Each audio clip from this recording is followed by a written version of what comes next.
Olá, tudo bem? Parabéns por ter adquirido esse material. Nós hoje vamos conversar sobre como aprender melhor. Use a cabeça e vença o desafio.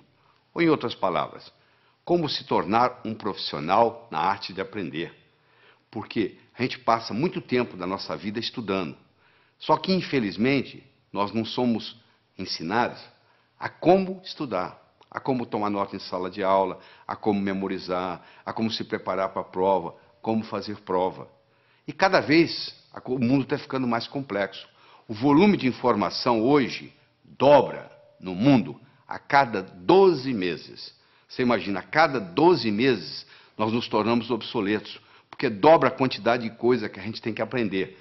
Nós somos constantes aprendizes. Essa é a grande verdade. Nós somos hoje eternos aprendizes.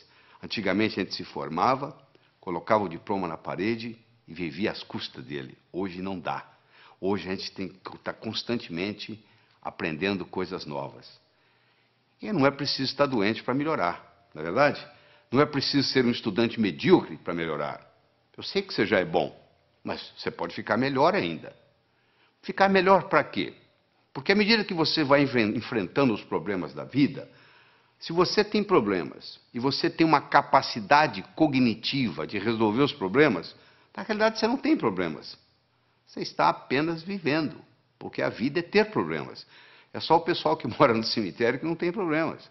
Porque viver é resolver problemas. À medida que eu vou aumentando a minha habilidade de resolver problemas, à medida que eu vou melhorando a minha capacidade cognitiva, aquilo que era problema deixa de ser problema, porque eu já tenho a solução. O Frederick Heisroth, do MIT, escreveu na revista Spectrum que, se você analisar os atributos das decisões profissionais até o ano 2030, o que vai ser importante para um profissional saber, ele determinou que mais de 85% vai depender da intuição e da percepção. Agora eu pergunto para você, qual foi a última aula que você teve de intuição? Ou qual foi o último ensinamento que você teve de percepção? As duas características mais importantes, determinadas por Frederick Heisroth, do MIT, sobre o que vai depender o nosso sucesso profissional, isso não é nem ensinado nas escolas. Quer dizer, se não é nem ensinado nas escolas, onde que as pessoas vão aprender? Se você perguntar para qualquer jovem, você gosta de estudar? Não sei. Você gosta de aprender? Ah, de aprender eu gosto. Todo mundo gosta de aprender, não é verdade? O cérebro foi feito para aprender. Então, nós estamos sempre num processo de aprendizado. Agora, tem uma coisa interessante. Tudo aquilo que eu aprendo com os dois lados do cérebro fica comigo para o resto da vida. Se eu aprendo a andar de bicicleta, mesmo que eu passe 20 anos sem andar, se eu subir numa bicicleta, eu ando. Se eu aprender a nadar quando criança e passar, sei lá, 30 anos sem entrar na água, se eu entrar na água, eu nado. Por quê? Porque eu aprendi com os dois lados do cérebro. Infelizmente, aquilo que a gente aprende na escola, se você fizesse hoje uma prova, a última prova que você fez como estudante na sua vida, se você repetisse essa prova hoje, você não ia tirar nem metade da nota que você tirou naquela época, não é verdade? A maioria que você aprendeu, você esqueceu. Você esqueceu por quê? Porque você aprendeu só um lado do cérebro. Em pedagogia, existe uma parte da pedagogia chamada heurística. Heurística é o método educacional que consiste em fazer descobrir pelo aluno o que se lhe quer ensinar. Ou seja, o próprio aluno vai descobrindo o processo e quando você descobre aquilo, meu amigo, acabou, ninguém tira aquilo de você mais. Eu digo para o aluno o seguinte, se você entender claramente o que o professor está ensinando na aula, você não precisa estudar em casa. Você já tem o material pronto. Como que eu vou, o que eu tenho que fazer? Eu vou anotar palavras? Eu vou anotar números? Não. Você não vai anotar nem palavras, nem números. Você vai anotar ideias. Então você tem que colocar um disco quebrado na sua cabeça quando você está assistindo a aula, e esse disco quebrado só diz uma coisa: o que ele ou ela quer que eu aprenda desse assunto. O que ele ou ela, professor, professora, quer que eu aprenda desse assunto. Esse disco quebrado vai ficar rodando durante todo o período da aula que você está assistindo. E você vai anotar não mais palavras ou números. Você vai passar a adotar ideias. Esse aqui é o grande segredo. Quando nós somos crianças, nós não temos nenhum medo de errar. Eu estou cansado de ver casais que vão com os filhos passar 1, 2, 3 anos fora, vão para os Estados Unidos, por exemplo.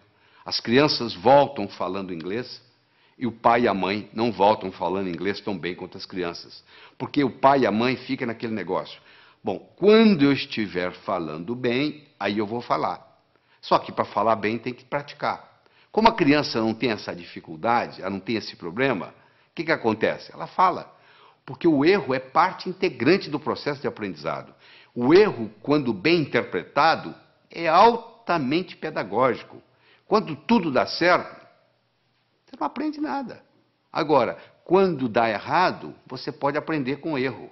Então, a primeira sugestão que eu tenho para você, erre, porque é errando que você aprende. Se você fica com muito medo de errar, o que acontece? Você não aprende nada. Existem pessoas que se fecham totalmente. Elas acham que já passou o tempo de escola, que agora não precisa aprender mais nada, que o que ela aprendeu é o suficiente para o resto da vida, o que não é verdade. Como o conhecimento dobra a cada 12 meses, aquilo que você aprendeu provavelmente vai servir muito pouco, porque muita coisa vai modificar. O mundo hoje não é mais de quem sabe. O mundo hoje é de quem aprende. Porque quem sabe pode saber coisas que são obsoletas, que não servem mais. Muitas vezes o que atrapalha a gente não é o que a gente não sabe, é o que a gente sabe e que não funciona mais. E a gente aprende com o quê? A gente aprende com o cérebro. Então, se você me permite, eu vou ter uma conversa com você agora sobre a estrutura cerebral, sobre a anatomia e sobre a fisiologia cerebral. Nós temos, na realidade, dentro do nosso cérebro, dentro do nosso crânio, melhor dizendo, 3 cérebros. Nós temos o cérebro reptiliano porque nós herdamos dos répteis. Temos o cérebro neomamífero, que herdamos dos mamíferos. E temos a neocórtex, que é a parte característica dos primatas superiores, dos animais superiores, como faz parte o homem. O cérebro reptiliano é o cérebro que dá inteligência física. É o seu coração bater, é o seu pulmão respirar. Isso faz parte do cérebro reptiliano. É a temperatura do seu corpo. Tudo isso é cuidado pelo cérebro, é o cérebro físico. Já o cérebro emocional, também conhecido com o nome de sistema límbico, ele cuida das suas emoções. E, finalmente, o neocórtex cuida da parte da cognição, cuida da parte cognitiva dos primatas superiores, que é o homem. Então, nós temos um domínio sobre os outros 2, teoricamente. Porque, muitas vezes, o cérebro emocional toma conta.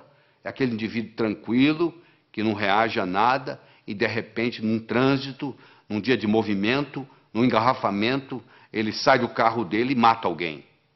Aí ele teve o que se chama um sequestro amigdaliano. Ou seja, a amígdala dele, a amígdala cerebral, não é a amígdala da garganta, não. A amígdala cerebral, que é parte desse sistema emocional, tomou conta. É importante você entender isso, porque a parte emocional do cérebro, ela interfere na parte cognitiva. Ou seja, para nós pensarmos bem, nós precisamos da parte cognitiva em si e da parte emocional. Nós precisamos dos 2 componentes para fazer o pensamento. Antes a gente pensava que uma coisa era separada da outra. Hoje nós sabemos que não. O cérebro reptiliano nós herdamos dos répteis.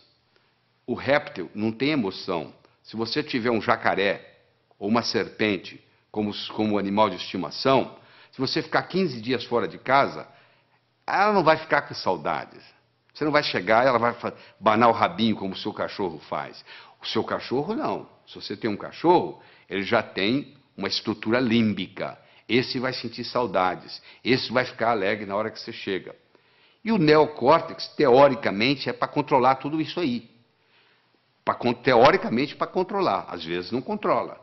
Esse neocórtex ele se divide em 2 hemisférios. O hemisfério esquerdo, que é lógico, que é matemático, que é verbal, que é digital, e o hemisfério direito, que é analógico, que é visual, que é intuitivo. É mais ou menos assim, um passarinho para voar precisa de 2 asas. Uma parte é racional, a outra parte é emocional. Fizeram estudos em 1940 e pouco, até o Roger Spear, que fez o estudo, ganhou o Prêmio Nobel de Medicina, mostrando que se você seccionar uma estrutura chamada corpo caloso, que separa o hemisfério esquerdo do direito, você vê que eles têm essas funções totalmente diferentes. E quando cerrado, quando cortado o corpo caloso, eles começam a trabalhar de uma forma independente e, às vezes, muito problemática. Alguns dos pacientes comissurotomizados, chamava-se comissurotomia, essa cirurgia, um deles não conseguia sair de casa. Ele abotoava a camisa com a mão direita, desabotoava com a mão esquerda, abotoava com a mão direita, desabotoava com a mão esquerda. Porque um cérebro não coordenava com o outro. No cérebro está armazenada a nossa inteligência, que nos diferencia dos outros animais. O que é inteligência?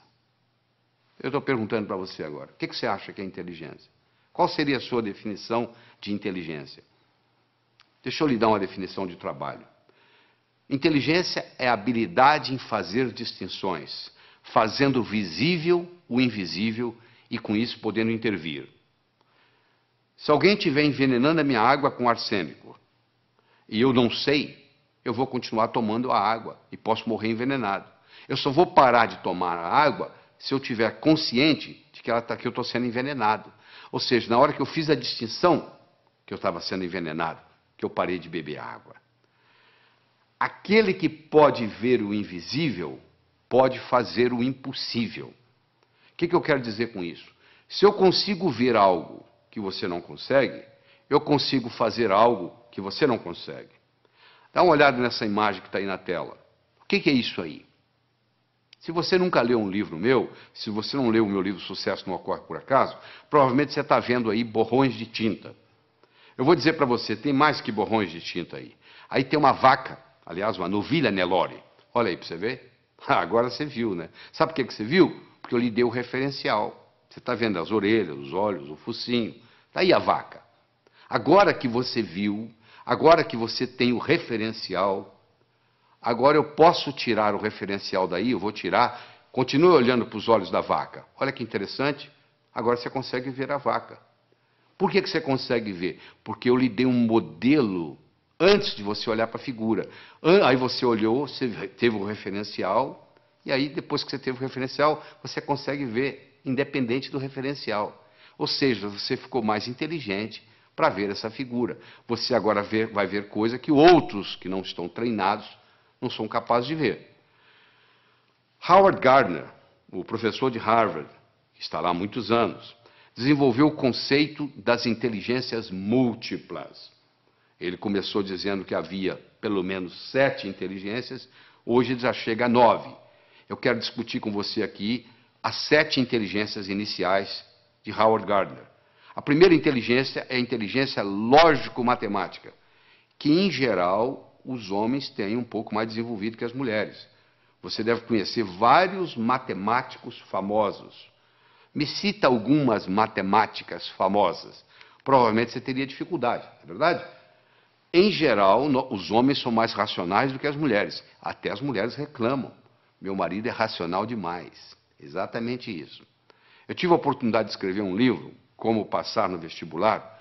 Esse livro eu estudei 18 jovens que tiraram o primeiro lugar no vestibular em diferentes capitais do Brasil. Eu estudei esses jovens e mostrei como é que eles faziam para tirar o primeiro lugar no vestibular. Você imagina que em 40 mil candidatos, uma pessoa tira o primeiro lugar. Essa pessoa, ela tem algo diferente. Você tem que analisar o que ela tem de especial, porque ela tem algo diferente. Então vamos analisar o que é. Existem várias características que eu vou ter a oportunidade de discutir com você aqui durante essa apresentação. Mas uma delas é que eles tinham uma inteligência lógico-matemática diferente. Ou seja, a capacidade de raciocínio era diferente. E a boa notícia é que nós podemos desenvolver a nossa capacidade lógico-matemática. Eu vou te mostrar mais tarde como que isso é feito. Howard Gardner mostrou que a segunda inteligência que nós temos é a inteligência corporal. Um atleta, por exemplo, um atleta de Olimpíada, tem uma inteligência corporal superior à média.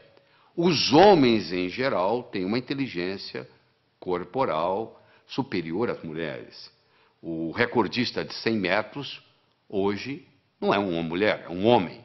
Ou seja, o homem tem uma força física maior, uma velocidade maior, uma estrutura óssea mais resistente, etc, etc, etc. Isso é uma inteligência corporal, que claro que pode ser melhorada se você tem os nutrientes apropriados para isso. Falando em nutrientes, já que nós estamos aqui como aprender melhor, eu quero fazer um comentário sobre o ômega 3. Está aí mostrando aí o livro famoso do Dr. Stoll, professor de Harvard, The Omega 3 Connection. Ele mostrando o seguinte, a importância do ômega 3 para o cérebro. Uma parte do nosso cérebro, aquela parte do sistema límbico, os neurônios, tem como principal nutriente o ácido graxo ômega 3. Infelizmente, na dieta ocidental, hoje nós temos 20 vezes mais ômega 6 do que ômega 3. E o ideal seria ter no máximo 3 para 1, e nós temos 20 para 1. E isso causa uma série de problemas, inclusive problemas de aprendizagem na escola. Muitos alunos têm problema de aprender na escola porque tem excesso de ômega 6 ou deficiência de ômega 3 no cérebro. Então, a pessoa que ingere maior quantidade de ômega 3 tem a facilidade de aprender mais. Se você tem filho que está na escola, pode checar isso. Se o seu filho começar a fazer uma dieta onde aumenta a ingestão de ômega 3, ele vai melhorar na escola.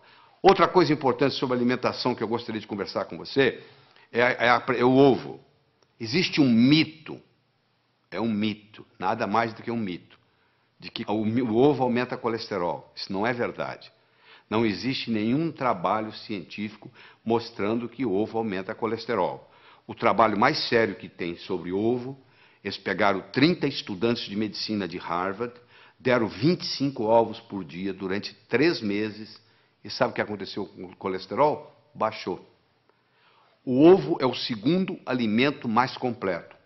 O primeiro alimento mais completo é o leite materno. O segundo é o ovo. O ovo só não tem uma coisa, vitamina C. O resto dele é completo.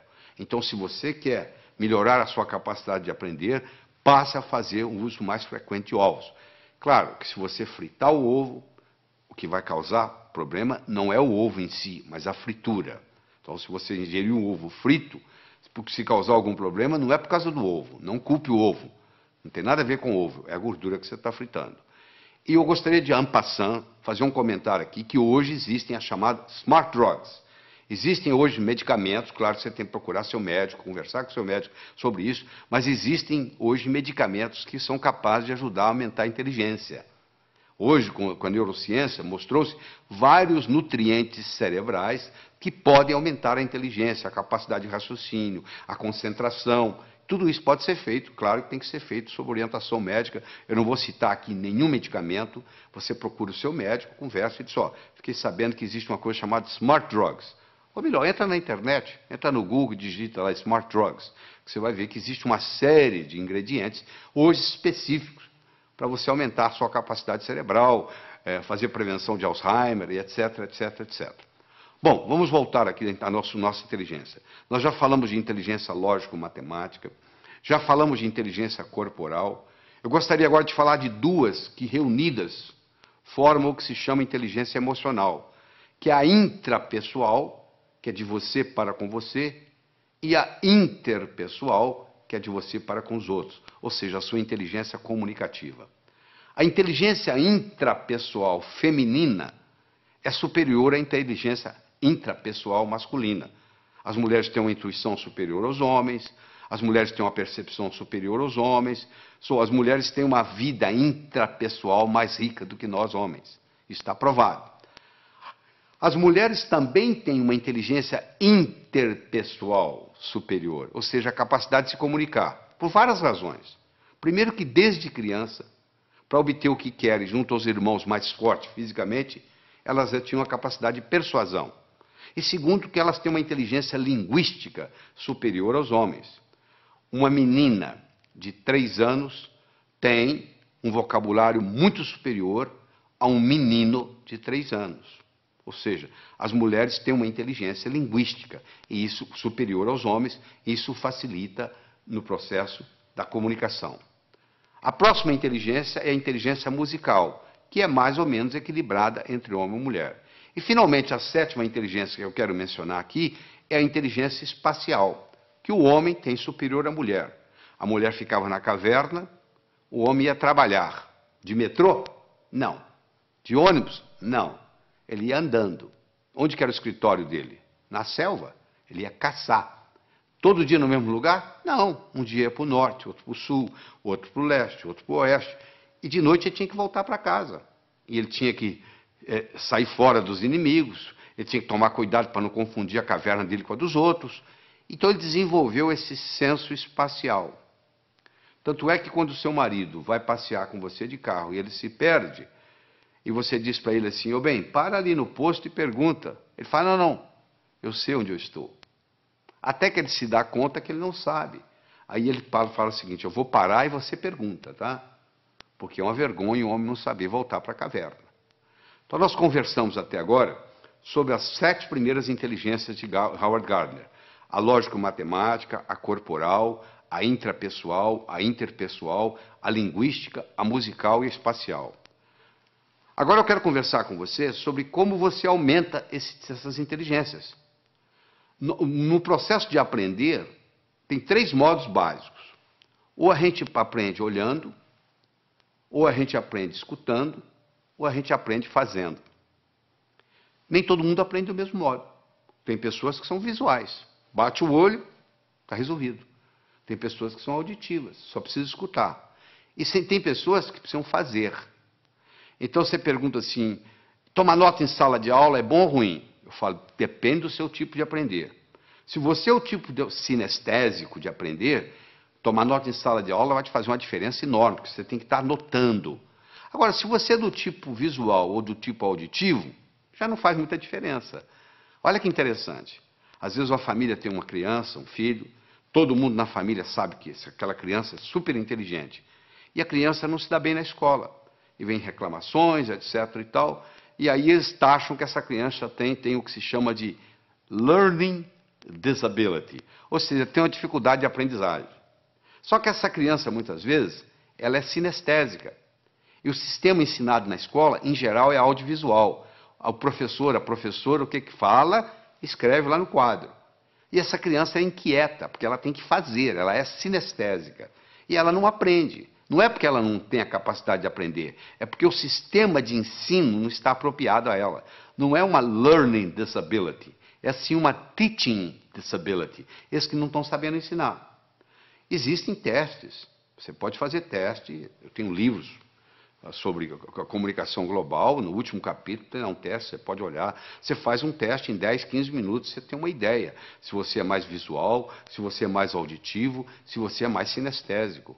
E isso faz uma diferença enorme, às vezes você está aprendendo do modo errado, às vezes você não é um estudante brilhante, porque você está tentando aprender num canal diferente daquele que é característica sua. Eu quero falar sobre uma outra coisa muito importante aqui, é sobre o movimento dos olhos. Você já percebeu que à medida que você vai conversando, os seus olhos estão movimentando em todas as direções? Pois é, basicamente, nós podemos colocar os nossos olhos em 9 posições diferentes. Você pode olhar para cima, para a esquerda, para o centro, para a direita. Você pode olhar na horizontal, para a esquerda, para o centro, para a direita. Você pode olhar para baixo, para a esquerda, para o centro, para a direita. Bom, vamos tirar as posições centrais, porque não tem nada a ver com a nossa aula aqui hoje, com a nossa conversa aqui hoje. Sobram 6 posições, 2 para cima, 2 na horizontal, 2 para baixo. Não é verdade? Todas as vezes que você movimenta os seus olhos para cima, você ativa a parte visual do cérebro. Toda vez que você move os seus olhos na horizontal, você ativa a parte auditiva do cérebro. E toda vez que você olha para baixo, para a sua direita aí, para a sua direita, você ativa a parte sinestésica do cérebro. Então, se eu, por exemplo, quero recordar algo, qual foi a cor da camisa que eu usei domingo passado? Pode ver que na mesma hora meu olhar vai subir. Vai subir para quê? Para procurar a cor da camisa. Ora, se eu olho para cima, para a minha esquerda, olha a sua esquerda aí, olha aí no slide. Se eu olho para cima, para a esquerda, eu estou recordando coisas. Se eu olho para cima, para a minha direita, eu estou construindo coisas. Então, se eu estou estudando e eu quero memorizar, alguma coisa, uma fórmula de física, por exemplo, eu vou olhar para cima, primeiro para a minha direita, para poder construir aquela fórmula de física dentro da minha cabeça. E depois eu vou olhar para cima, para a esquerda, para eu poder recordar, repetir aquela fórmula de física, até que ela fique parte da minha estrutura psicológica. Isso é muito importante entender, porque o movimento do olho facilita o processo. Olha só que interessante. A pessoa vai fazer o vestibular, vai fazer um teste, e chega lá e diz, eu dei branco. Por que ela deu branco? Porque ela colocou a cabeça para baixo, olhando para a prova, olhando para o teste. E faz essa pergunta, e ela esqueceu a fórmula de física. Se ela tivesse simplesmente levantado a cabeça e olhado na posição certa, ela teria resolvido o problema. Mas como ela está olhando para baixo, não teve a oportunidade de ter acesso ao campo visual, aquela forma de física não vem na cabeça dela. Então isso aí, nós podemos gastar horas e horas e horas estudando isso aqui, mas não é só a finalidade disso. Mas eu quero que vocês entendam que diz que os olhos são as janelas da alma, eu diria também que os olhos são as janelas da mente. É interessante. Todos os estudos feitos até agora, em todos os países onde foi feito, não existe nenhuma correlação entre a nota que se tira na escola e o sucesso que se tem na vida. Em outras palavras, eu posso ter um estudante medíocre, que vai ser um grande empresário, ou eu posso ter um CDF, que não vai dar nada na vida. Não existe nenhuma correlação. É importante você pensar isso. Por que não existe uma correlação? O Dr. Richt fez isso nos Estados Unidos e provou que não havia nenhuma correlação, e outros repetiram esses estudos no mundo todo. Por que não existe? Porque talvez a escola esteja ensinando coisas que não têm muita aplicabilidade. Eu digo sempre o seguinte, às vezes o que cai na prova não cai na vida. Quer dizer, você estuda aquilo de uma forma para fazer na prova, e depois não tem nenhuma aplicabilidade na vida. O homem não constrói fora de si nada que não tenha dentro de si. Se eu não tiver um conhecimento pragmático para executar, às vezes o conhecimento que eu tenho ele é abstrato, ele é um conhecimento do pescoço para cima, ele não tem muito impacto na minha vida. Eu adoro uma analogia que eu faço, que é do indivíduo atravessando um cabo de aço de um prédio para o outro. O que precisa? 3 coisas. Eu preciso querer, se eu não quiser, eu não ando. Eu preciso saber, se eu não souber, eu vou cair. E eu preciso de cabo de aço. Eu posso querer, eu posso saber, mas se não houver cabo de aço, não tem jeito. Tem muita gente querendo ganhar dinheiro, sabe ganhar dinheiro, mas não surge a oportunidade. Então, o nosso desempenho, ele vai depender da nossa motivação, ele vai depender da nossa competência, ele vai depender da nossa oportunidade. A motivação é o querer, a competência é o saber, e a oportunidade, no caso aqui, é o cabo de aço. Então, você, para ser um bom estudante, você tem que estar motivado. Só motivado não adianta. Tem muita gente motivada, mas desmotiva logo, porque não tem a estratégia, não tem a competência de desenvolver o processo. Então, não tem um modelo. Então, deixa eu falar para você de modelo. Imagine que eu desse para você de presente agora uma pérola. Você não ia ficar segurando essa pérola na mão, você ia colocá-la no bolso, não é verdade? Daqui uma semana eu me encontro com você pela segunda vez, e lhe dou uma segunda pérola. De novo, você coloca ela no bolso. Daqui 15 dias eu vou lhe dar uma terceira pérola, e você vai colocá-la no bolso. Daqui 6 meses, eu vou me encontrar com você e vou perguntar assim, onde é que estão as pérolas que eu lhe dei? Você vai responder mais ou menos assim, a primeira, eu coloquei no criado mudo, a arrumadeira lá em casa não viu, jogou no lixo. A segunda, eu esqueci no bolso da calça, a calça foi para a lavanderia, voltou sem pérola. E a terceira eu escondi de mim mesmo, guardei tão bem guardado que eu não sei onde eu coloquei. Não é verdade? Se eu desse para você, antes de lhe dar a pérola, eu desse para você um fio de nylon e orientasse você para colocar as pérolas no fio de nylon, você ia fazer um colar. Se você colocasse esse colar no pescoço, e daqui 6 meses eu me encontrasse com você e perguntasse onde estão as pérolas que eu lhe dei, você ia dizer, estão aqui, eu fiz delas um colar. Meus amigos, você que está aí assistindo, olha só, as pérolas são ideias. O cemitério está cheio de gente que teve boas ideias. Ou não fez nada com elas, ou estragou a vida. Eu já vi muita gente estragar a vida por causa de uma boa ideia. Se eu tiver uma boa ideia, mas não tiver um modelo por trás, é um desastre. Então, a melhor definição que eu conheço de educação é a seguinte, educação é aquilo que fica depois que você esqueceu tudo que você aprendeu. O que fica? Ficam modelos. Tá bom? Eu vou demonstrar isso para você agora. Você vai olhar essa figura que está aí na tela. Você vai concentrar nesses 4 pontinhos que está entre os 2 olhos, os 2 corações aí. Eu quero que você olhe aí fixamente por 30 segundos, sem piscar os olhos. Quando eu falar 1, 2 e já, eu vou passar o slide. Aí você vai piscar os olhos 3 vezes. Combinado? Continua olhando fixamente para a tela. Atenção. 1, 2 e já! Pisca os olhos. Isso, eu vou lhe dar uma chance, não fique tranquilo. Eu vou lhe dar mais uma chance, tá? Você vai focar aí, foca. Quando eu falar 1, 2 e já, eu vou passar o slide e você pisca os olhos 3 vezes. Combinado? Atenção. 1, 2 e já! E aí, o que você viu? Você está vendo a imagem de Jesus Cristo? Mas essa tela está em branco, não tem nada. Você está tendo uma experiência de uma realidade virtual. Isso que está acontecendo aí, uma realidade virtual.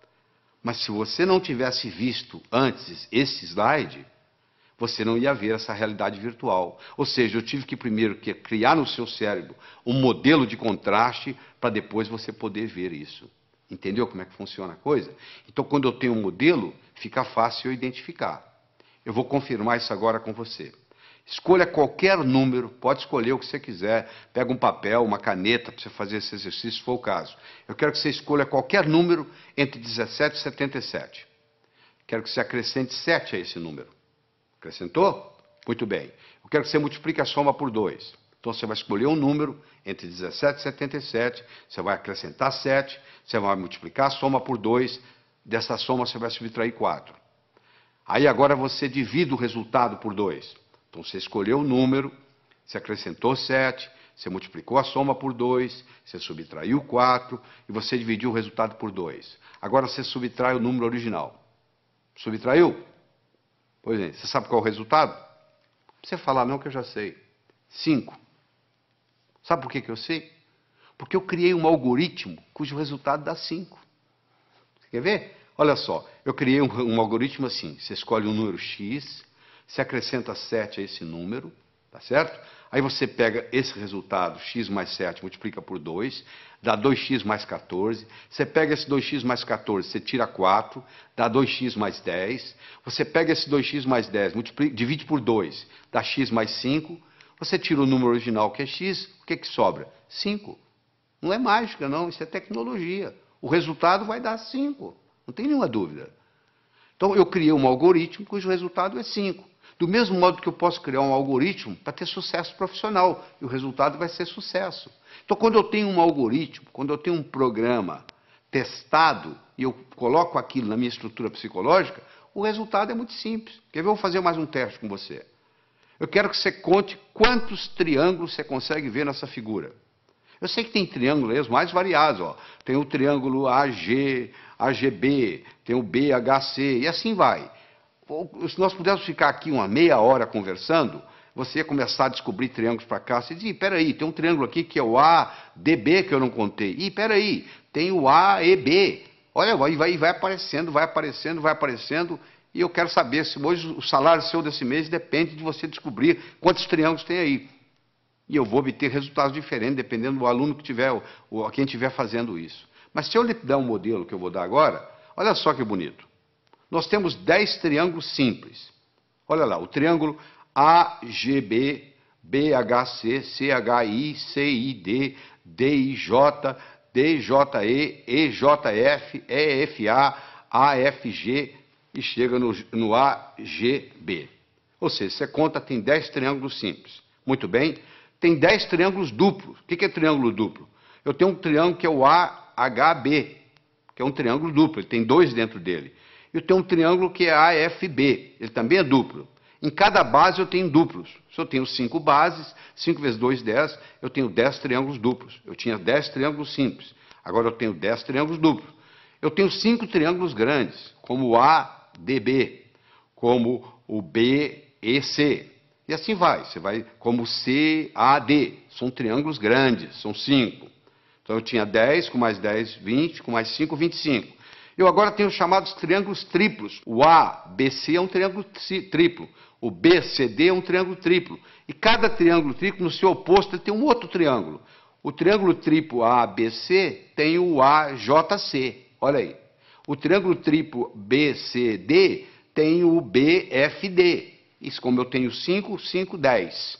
Então eu tenho um total de 10. Eu tenho 10 simples, 10 duplos, 5 grandes e 10 triplos. Eu tenho 35 triângulos. Mas eu perguntei quantos triângulos você conseguia ver nessa figura. Se você olhar a letra A, dentro dela existe um triângulozinho. Então a resposta certa seria 36. Isso não é pegadinha. Esse cuidado com a pergunta que é feita. Por isso que muita gente não passa no vestibular. Parece que a pergunta é pegadinha. Não. Quantos triângulos você consegue ver nessa figura? Dentro da letra A tem um triângulo, que é aquele triângulozinho que você está vendo lá. Então o total seria aí 36. Agora que você aprendeu a contar os triângulos simples, os duplos, os triplos, os grandes e o que está nas letras, pronto, agora você criou um modelo de como contar triângulos. A sua inteligência para contar triângulos aumentou. Você deve estar perguntando, mas o que isso tem a ver? O que eu vou fazer na vida se eu aumentei minha inteligência para contar triângulos? Não, eu estou dando um exemplo. Do mesmo modo que você aumentou a sua capacidade de contar triângulos, se eu lhe der modelos outros, que nós vamos estar dando aqui durante essa apresentação, isso vai melhorar tremendamente o seu estudo. Eu mencionei que eu escrevi um livro chamado Como Passar no Vestibular.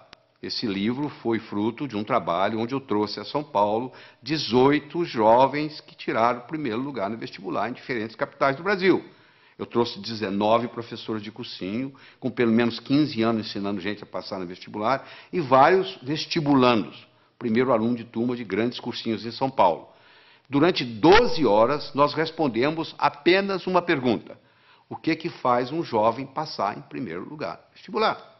E depois de toda essa análise, nós descobrimos 3 coisas básicas que existem em todos os que passam em primeiro lugar. Primeiro é a autoconfiança. Só a autoconfiança não faz você passar no vestibular. Sem autoconfiança, você não passa no vestibular.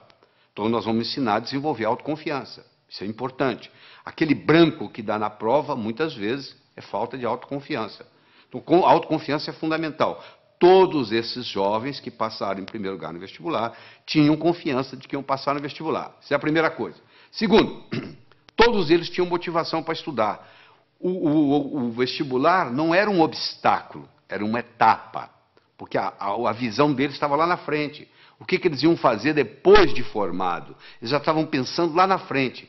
E aquele vestibular era nada mais, nada menos do que uma etapa, e não um obstáculo. E todos esses 18 jovens que tiraram o primeiro lugar, eles tinham estratégia em tomar nota em sala de aula, estratégia em se preparar para a prova, estratégia em fazer prova, estratégia em estudar em casa, tudo isso, estratégia em ler, estratégia em memorizar, todos eles, sem exceção, usavam mnemônicos, usavam um processo de memorização, provando que todos nós temos uma ótima memória. Às vezes nós não sabemos usar essa memória.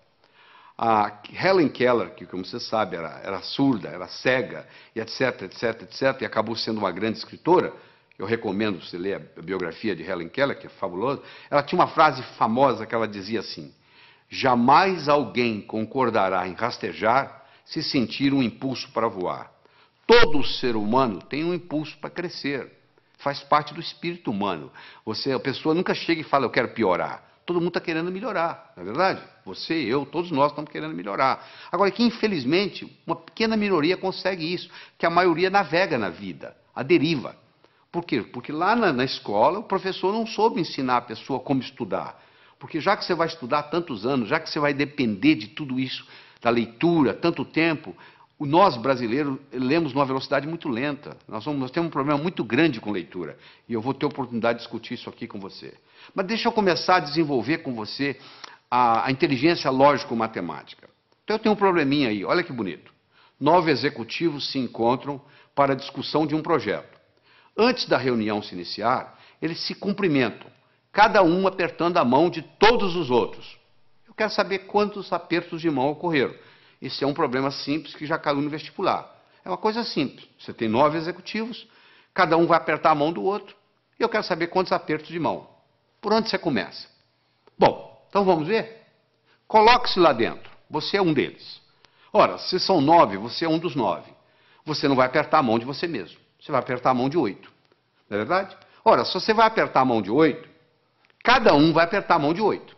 Ora, se são 9, cada um apertando a mão de 8, 9 vezes 8, 72. Só que quando eu aperto a sua mão, você aperta a minha. Então eu tenho que dividir isso por 2. São 36 apertos de mão. Ah, que beleza, quer dizer que é assim? E se fosse 8? Vamos pegar 8 executivos. Bom, se são 8 executivos, cada um não vai apertar a própria mão, ou seja, vai apertar a mão de 7. Cada um dos 8 vai apertar 7 mãos. 8 vezes 7, 56. Dividir por 2 dá 28. Ah, e se fossem 6 executivos? 6 vezes 5, 30. Não é verdade? Dividir por 2, 15. 15 apertos. Olha que bacana. Aí eu chego a um algoritmo, que eu tenho que multiplicar o número de executivos vezes o número de executivos menos 1, dividido por 2. Se eu tivesse 10 executivos, você me responde agora. Quantos apertos de mão? 10 vezes 9, 90. Dividido por 2, 45. 45. Quanto tempo você gastou para fazer isso? 1 segundo. Por que você gastou 1 segundo? Porque eu criei no seu cérebro um algoritmo. De repente, nesse assunto, você ficou mais inteligente. Se eu começo a criar algoritmos básicos para você, esses algoritmos básicos vão criando, vão aumentando a nossa inteligência lógico-matemática. Eu disse no começo, e vou repetir, que inteligência é coisa que se aprende, é coisa que se adquire. Só 15% da nossa inteligência é herdada. 85% é adquirida. Em qualquer fase, em qualquer idade, em qualquer profissão, nós podemos melhorar a nossa inteligência. Essa é que é a boa notícia que eu tenho aqui para todos nós. Fundamental. Você acabou de aprender e agora. Quer dizer, quando você encarar um problema desse, 9 executivos, 10, 11, 12, 8, 7, agora que você tem um algoritmo, ficou relativamente simples. Deixa eu conversar um pouquinho sobre a autoconfiança. Se eu colocar uma tábua de 40 centímetros de largura, 10 metros de comprimento aqui no chão, você consegue andar nela. Essa mesma tábua colocada entre 2 postes, já não é a mesma coisa. Você vai lá e treme na base e não anda.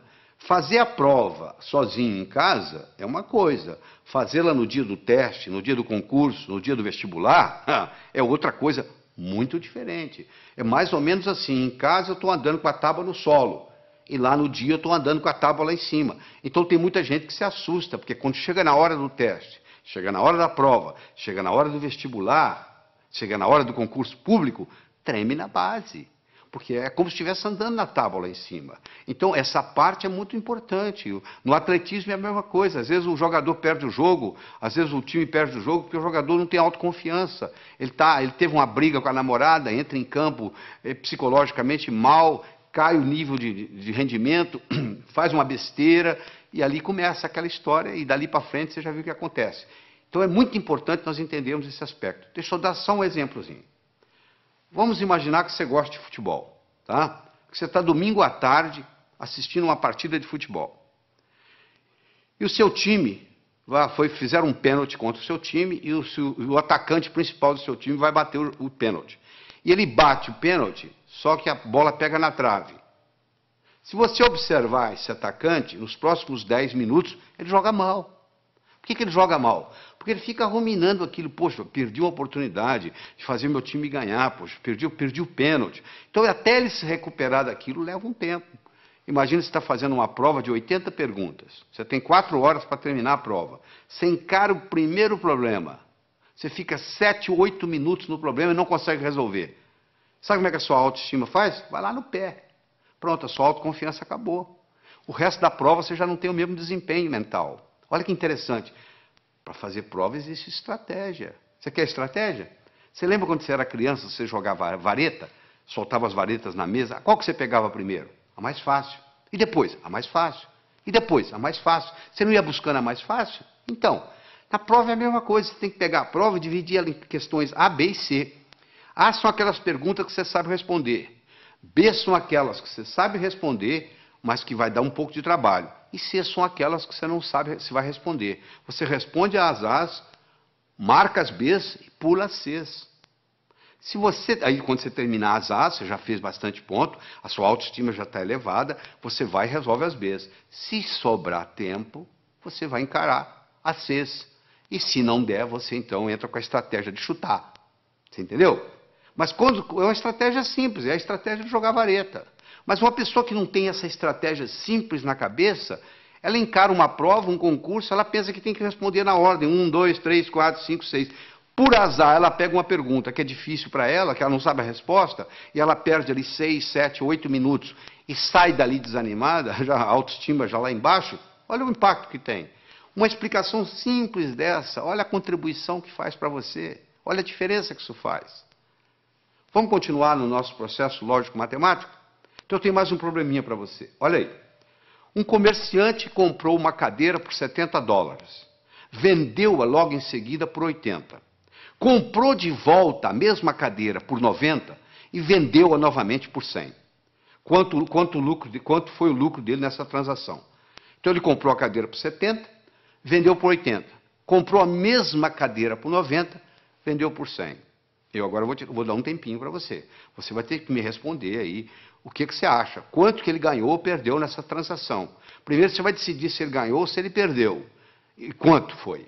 Ele comprou por 70, vendeu por 80. Comprou a mesma cadeira por 90, vendeu por 100. Ele ganhou ou perdeu? Bom, eu faço isso nos meus cursos e eu obtenho 3 tipos de resposta. Que ele ganhou 10, que ele não ganhou nada e que ele ganhou 20. Então, se tem 3 respostas para o mesmo problema de matemática, uma está certa e 2 estão erradas. Então, tem alguém errando. Eu não sei qual o seu raciocínio no momento. Seja ele qual for, eu vou consertá-lo, não se preocupe. Mas você tem que fazer isso junto comigo aqui agora. Eu vou voltar no slide para você garantir que você está me acompanhando. Um comerciante comprou uma cadeira por 70, vendeu logo em seguida por 80. Comprou de volta por 90 e vendeu novamente por 100. Qual foi o lucro dele nessa transação? Então você vai ter que decidir se é o 1, se é o 2, se é o 3. Se ele ganhou 10, se ele não ganhou nada ou se ele ganhou 20. Se você acha que ele ganhou 10, você fez um tipo de raciocínio que está exposto aí no slide para você ler em detalhes. Você raciocinou de um modo que o seu resultado foi 10. Né?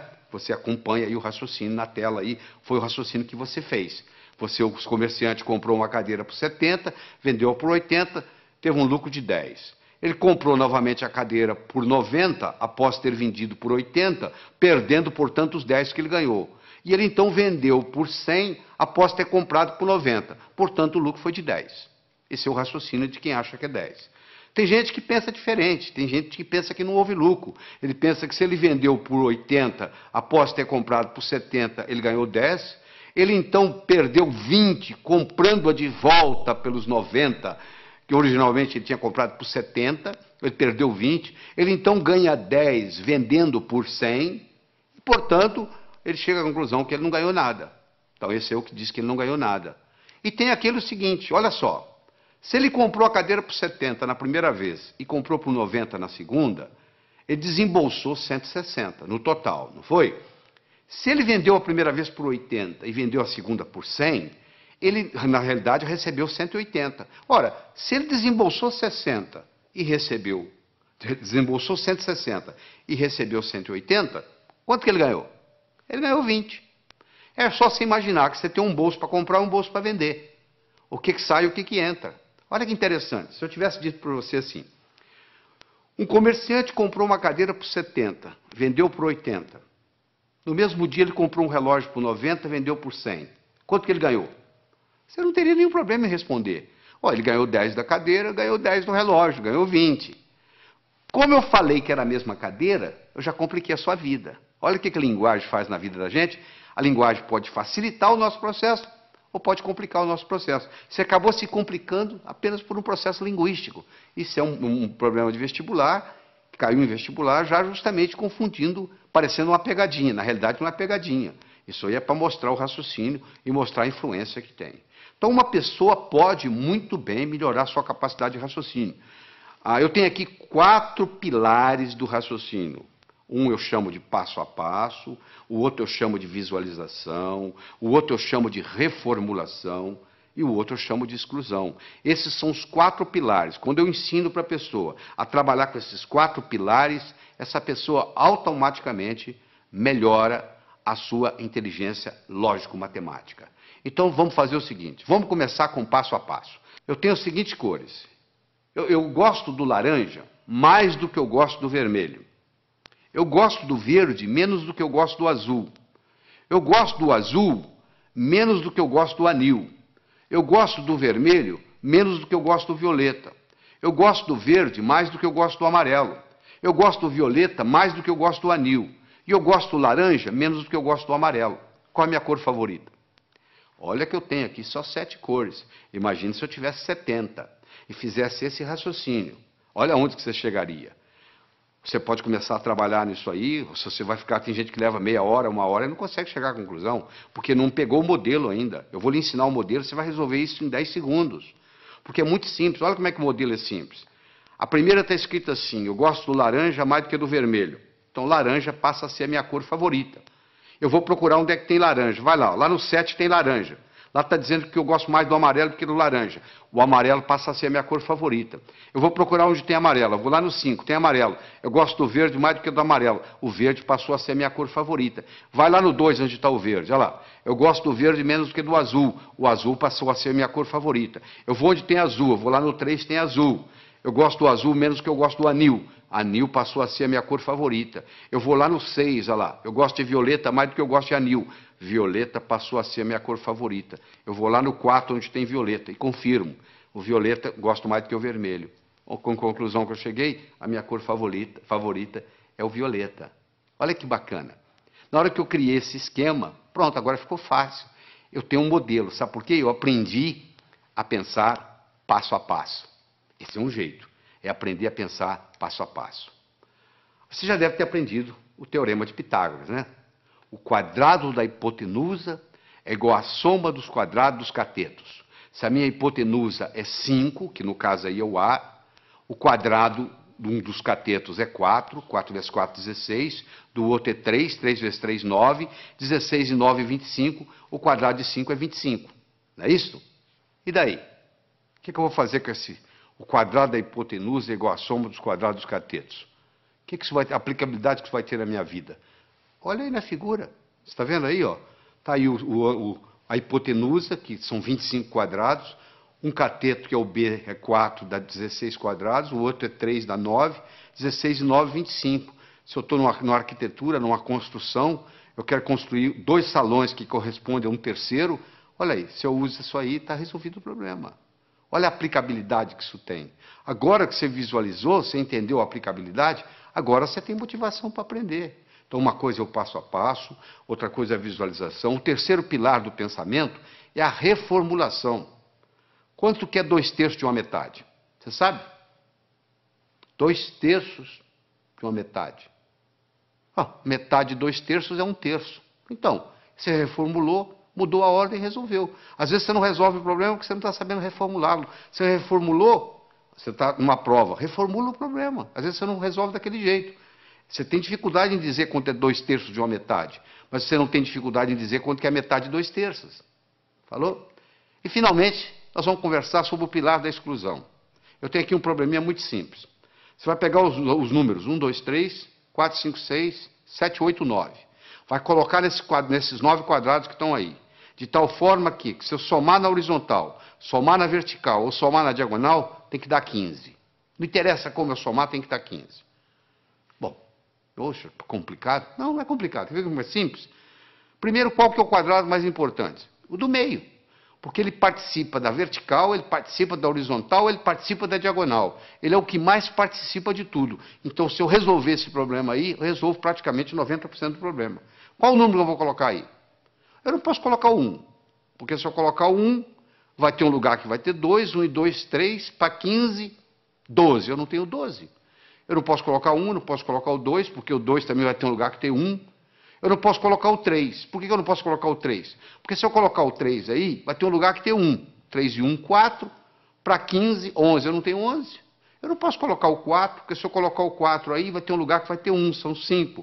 Para 15, 10. Eu não tenho 10. Eu posso colocar o 9? Não. Se eu colocar o 9 aí, tem um lugar que vai ter 8. 9 e 8, 17. Já passou de 15. E se eu colocar o 7? Também não pode. 9, 7, 16, já passou de 15. E se eu colocar o 6? 9, 6, 15. E o que sobra para o outro? Eu não tenho 0. Então eu vou excluindo, você chega à conclusão que só tem um número para colocar aí, é o 5. Aí na hora que eu coloquei o 5 aí, a coisa fica muito simples. Você pode fazer você mesmo aí, você vai ver aí que se você somar na horizontal, somar na vertical, somar na diagonal, o resultado dá sempre 15. Eu comecei o problema, você fala, isso eu não consigo fazer. Não consegue, não. É porque você não tinha parado para pensar no processo da exclusão. Agora você tem um pilar da exclusão, da visualização, da reformulação, do passo a passo, e aí o processo vai. Então, nós já falamos, é importante você levar em consideração a motivação. Como é que você motiva? Você fica olhando a sua meta. E é uma coisa, gente, preparar para o vestibular, preparar para concurso, preparar para a vida, não é uma corrida de 100 metros, é uma maratona. Você conversa com um maratonista, a estratégia é bem diferente de correr 100 metros. Porque o maratonista, ele sabe que vai demorar a corrida. O corredor de 100 metros sabe que vai acabar logo. Eu acho que eu tenho que aprender para a vida. Eu tenho que manter isso na minha memória. E o que acontece com a maioria dos estudantes? Aprende, esquece, aprende, esquece, aprende, esquece. E diz assim, minha memória é ruim, a memória não serve para nada. Não é só a memória que é ruim, é porque você não sabe usar a sua memória. Deixa eu lhe ensinar 3 segredos. A memória gosta de movimento. Uma coisa é eu pensar num cachorro parado, outra coisa é pensar num cachorro correndo. É totalmente diferente. Aquelas memórias que você tem na sua mente, elas estão lá na forma de filmes e não na forma de slides. Se você memoriza coisa parada, você esquece. Se você memoriza em movimento, você vai se lembrar sempre. Segundo, existem estudos mostrando que o professor que trabalha com giz de 2 cores aumenta em 19% o desempenho da classe que ele está lecionando. Porque você usando mais de uma cor, você estimula outras áreas do cérebro. Se você trabalha só com preto e branco, você está trabalhando com a área esquerda, o seu hemisfério esquerdo do cérebro. Se você trabalha com colorido, outra cor qualquer, você está trabalhando com o lado direito. Então você procura estudar com a caneta de pelo menos 2 cores. Terceiro, você tem que exagerar. Uma coisa é você pensar num cachorro, outra coisa é você pensar num cachorro do tamanho de um elefante. Ora, se eu vou guardar uma fórmula de física, eu imagino a fórmula de física do tamanho de um prédio. Eu coloco ela na minha cor favorita e eu ponho ela piscando. Aquilo nunca mais sai da minha cabeça. Eu vou memorizar um telefone, eu imagino os números do tamanho de um prédio. Eu imagino os números coloridos, eu imagino os números piscando. Pronto, aquilo ali memoriza. Então não existe a história de memória ruim. Todos temos uma boa memória. Se você tem um carro novinho e você não sabe dirigi-lo, ele não vai ter nenhuma utilidade para você. Você não vai culpar o carro. É a sua habilidade de dirigir que tem que melhorar. A sua memória não tem problema nenhum, só que você não sabe usá-la. Isso é diferente. Então ela gosta de movimento, ela gosta de cores, ela gosta de exagero, ela gosta de mnemônicos. Todos esses jovens, 18 jovens que eu estudei, que tiraram o primeiro lugar no vestibular, todos eles, sem exceção, trabalhavam com mnemônicos. Você quer ver um mnemônico simples? 30 dias tem abril, junho, setembro e novembro. De 28 só há 1, todos os demais 31. Pronto. Se o mês tem 30 ou tem 31 dias, está aí para você na tela aí, o mnemônico para você olhar. Então você tem que criar seus próprios mnemônicos, um jeito de você fazer para facilitar a sua memória. Todos os 18 jovens não só trabalhavam com mnemônicos, mas trabalhavam com fichas de revisão. Eles faziam verdadeiros baralhos, baralho de física, baralho de química, baralho de biologia, e eles iam colocando aquilo ali, fazendo toda noite antes de dormir, eles faziam uma revisão. A medicina mostra que os últimos 20 minutos, o que você vivencia nos últimos 20 minutos antes de dormir, rumina na sua cabeça a noite toda. Se você estuda o dia inteiro, vai assistir televisão e vai para a cama, o que vai ruminar não é o que você estudou durante o dia, é a televisão que você assistiu. Então você estuda o dia todo, vai, assista a sua televisão merecidamente, volta à mesa de estudos, estuda mais 10, 15 minutos, aí você vai para a cama, aí você vai passar no concurso, você vai passar no vestibular, porque você está ruminando a noite toda aqueles 15 minutos de revisão, e aí vem a hora da revisão. Você tem que ter como se fosse você vai ter que ter um fichário, como se fosse um baralho mesmo, um baralho de física, um baralho de química, um baralho de biologia, e você passa o olho ali, vai passando o olho. Repetição é a mãe do aprendizado, não é verdade? Como é que você aprendeu a andar? Você levantou, caiu, levantou, caiu, levantou, caiu, até que um dia você andou. Então é muito importante você entender isso. É muito importante você colocar ritmo e rima, é muito importante você... o contexto. É fundamental o contexto. Você não tem ideia do contexto. O contexto é assim, quer ver? Onde é que eu coloquei a chave? Onde é que eu coloquei aquela chave? Você não consegue se lembrar. Aí, de repente, você entra naquele quarto. Coloquei ali. Porque você entrou no contexto onde estava a chave.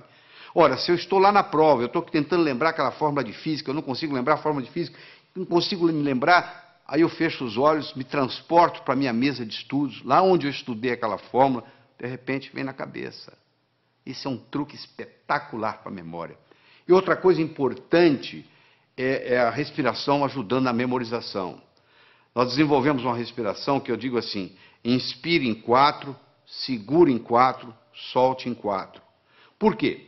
Porque naquela posição que você fica para estudar ou para fazer prova, depois de um certo tempo, o oxigênio no seu cérebro começa a cair.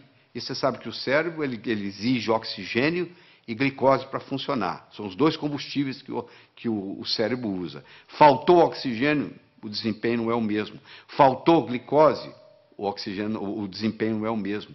Eu recomendo para as pessoas que vão fazer concurso, vão fazer vestibular, levar no bolso umas 3 ou 4 barrinhas de chocolate. A cada 40, 50 minutos dá uma parada, respira em 4, segura em 4, solta em 4, 4 vezes, reoxigena o cérebro, come a barrinha de chocolate, absorve a glicose, aí você abasteceu de novo para mais 40, 50 minutos. Isso faz a diferença, às vezes, entre passar e ter que fazer o cursinho no ano que vem, novamente. Deixa eu falar um pouquinho sobre leitura. 80% ou mais daquilo que você vai aprender na sua vida, você vai aprender através da leitura. Nós temos 3 tipos de leitura. Você faz a leitura do prazer, a leitura crítica e a leitura específica. Você vai procurar uma coisa específica e vai lá e pesquisa. O problema é que nós, brasileiros, temos uns vícios muito grandes com a leitura. Nós temos problema com a velocidade da leitura, temos problema com a compreensão e temos problema com a memorização.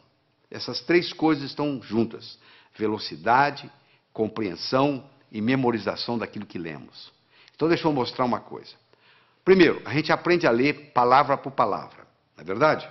Nós aprendemos a ler palavra por palavra e aprendemos a ler em voz alta. Aí nós começamos a ler em voz alta e os nossos pais dizem assim, não, para, você já leu bastante, lê agora em voz baixa. Só que você diminui o som, mas continua lendo com a garganta. Esse fenômeno recebe o nome de subvocalização. Só que a nossa garganta não permite falar mais do que 180, 190 palavras por minuto. Se você lê com a garganta, e a maioria lê, porque se você colocar uma pessoa lendo em silêncio e colocar um eletrodo aqui na área da laringe, você vai perceber que à medida que ela vai lendo, ela vai ativando a laringe. Se você tem esse vício de subvocalização, você está limitado a 190 palavras por minuto. Olha que interessante. O nosso cérebro chega a pensar 1000 palavras por minuto. Se a nossa garganta só trabalha com 190 palavras por minuto, ou seja, se eu sou limitado a ler 190 palavras por minuto, e o meu cérebro é capaz de pensar 1000, eu passo a maior parte do tempo fazendo o quê? Divagando. Eu fico desatento. Por incrível que pareça, quando eu aumento a velocidade de leitura, eu aumento a minha capacidade de concentração. Existe um outro vício na leitura, que é o chamado de regressão. O meu olho está sempre voltando, está sempre voltando, está sempre voltando, e eu perco um tempo danado nisso. Esses processos, então, o palavra por palavra, o subvocalização, a regressão, são problemas que prejudicam intensamente a nossa velocidade de leitura. Então, eu vou recomendar a você aqui, para você pegar o jeito. É como andar de bicicleta, você tem que colocar a rodinha primeiro, você vai virar o livro de cabeça para baixo, e você vai ler com as mãos, usando a mão como orientação, e ler de cabeça para baixo. Só para você pegar o jeito, você pegar a mecânica, e no pegar a mecânica, aquilo faz uma diferença. E de vez em quando existe um exercício muito interessante, que se você esfregar uma mão na outra, esfregar até esquentar, faz aí você que está me assistindo, faz aí, vai, até esquentar, aí você coloca em cima dos olhos, na mesma hora você descansa o globo ocular. Faz isso umas 2 ou 3 vezes, que vai fazer uma diferença enorme na sua leitura. Outra coisa importante. Anote, não palavras, nem números. Anote ideias. E como é que você anota ideias? Com aquele disquinho quebrado que eu ensinei. O que estão querendo que eu aprenda desse material? O que estão querendo que aprenda desse material? Use mapas mentais. O que é mapa mental? É desenvolvido por um psicólogo britânico, Tony Buzan. Ele vai às escolas britânicas, pega o último aluno da sala, em 2 meses ele faz ser primeiro colocado, ele já fez isso várias vezes, provando que funciona. Ele mostra que um modo de você anotar usando um mapeamento mental, chamado mind map, O mapa mental é o modo como o cérebro aprende. Isso alavanca tremendamente. Você dá uma olhada aí no slide que eu estou projetando, você vai ver como é que é o mapa mental. Entra na internet, faz uma pesquisa de mind map, ou um mapeamento mental, e você vai aprender a fazer esse processo como se fossem árvores com seus galhos. É importante você fazer ficha de revisão, fundamental. Às vezes uma ficha de revisão, você pode colocar tudo que você precisa, todo o conhecimento, naquela ficha de revisão. E só de você bater o olho ali, aquilo vai reforçando, vai reforçando, vai reforçando, e geralmente você faz isso antes de dormir. Repetição é a mãe do aprendizado. Você aprendeu a andar como? Levantou, caiu, levantou, caiu, levantou, caiu, até que um dia você andou. Outra coisa importante, o aprendizado é mais eficaz quando ele é divertido. Você tem que se divertir. Você não pode estudar de mau humor. Você tem que substituir suas anotações lineares por mapas mentais. Você tem que procurar trabalhar com pelo menos 2 cores diferentes. Você tem que associar sempre a teoria à prática. Você tem que fazer períodos de estudo de no máximo 50 minutos, com mais ou menos 12 minutos de descanso. Depois de 50 minutos, o rendimento cerebral cai tremendamente. Você continua a aprender, mas não retém. Faça resumo de ideias em fichas de revisão e revise-as diariamente. Todo esse processo está aí. Ó. É você aprender a aprender. Isso é que é importante. É aprender a aprender. Isso é que interessa. Porque depois que você aprendeu a aprender, você se torna o capitão do seu navio, meu amigo. Você aí, o limite, o céu é o limite. Você não vai depender mais de ninguém. Eu acredito que você tenha que assistir esse material de novo, escutar com carinho, voltar nos problemas, para poder se reter isso aí. Você precisa mais de uma vez estar exposto a esse material. Você precisa de algumas horas de voo. Eu vou contar uma história e aqui vou terminar essa nossa participação aqui, tá bem? Diz que uma vez, numa noite fria de inverno, 2 pássaros estavam empoleirados no galho de uma árvore. Um gavião e um pombo. O gavião então perguntou para o pombo: seu pombo, quanto que pesa um floco de neve? O pombo, sem querer conversa, laconicamente responde: praticamente nada. O gavião então disse: pois é, no inverno passado, numa noite como essa, nevando como agora, eu não tinha o que fazer, nem com quem conversar, eu estava empoleirado num desses galhos aqui por perto, eu comecei a contar os flocos de neve que caiu no galho onde eu estava. Quando chegou em 2.515.223, o próximo floco que caiu, o galho quebrou. Quando o gavião terminou de contar para o pombo a história, o galho onde eles estavam empoleirados também quebrou.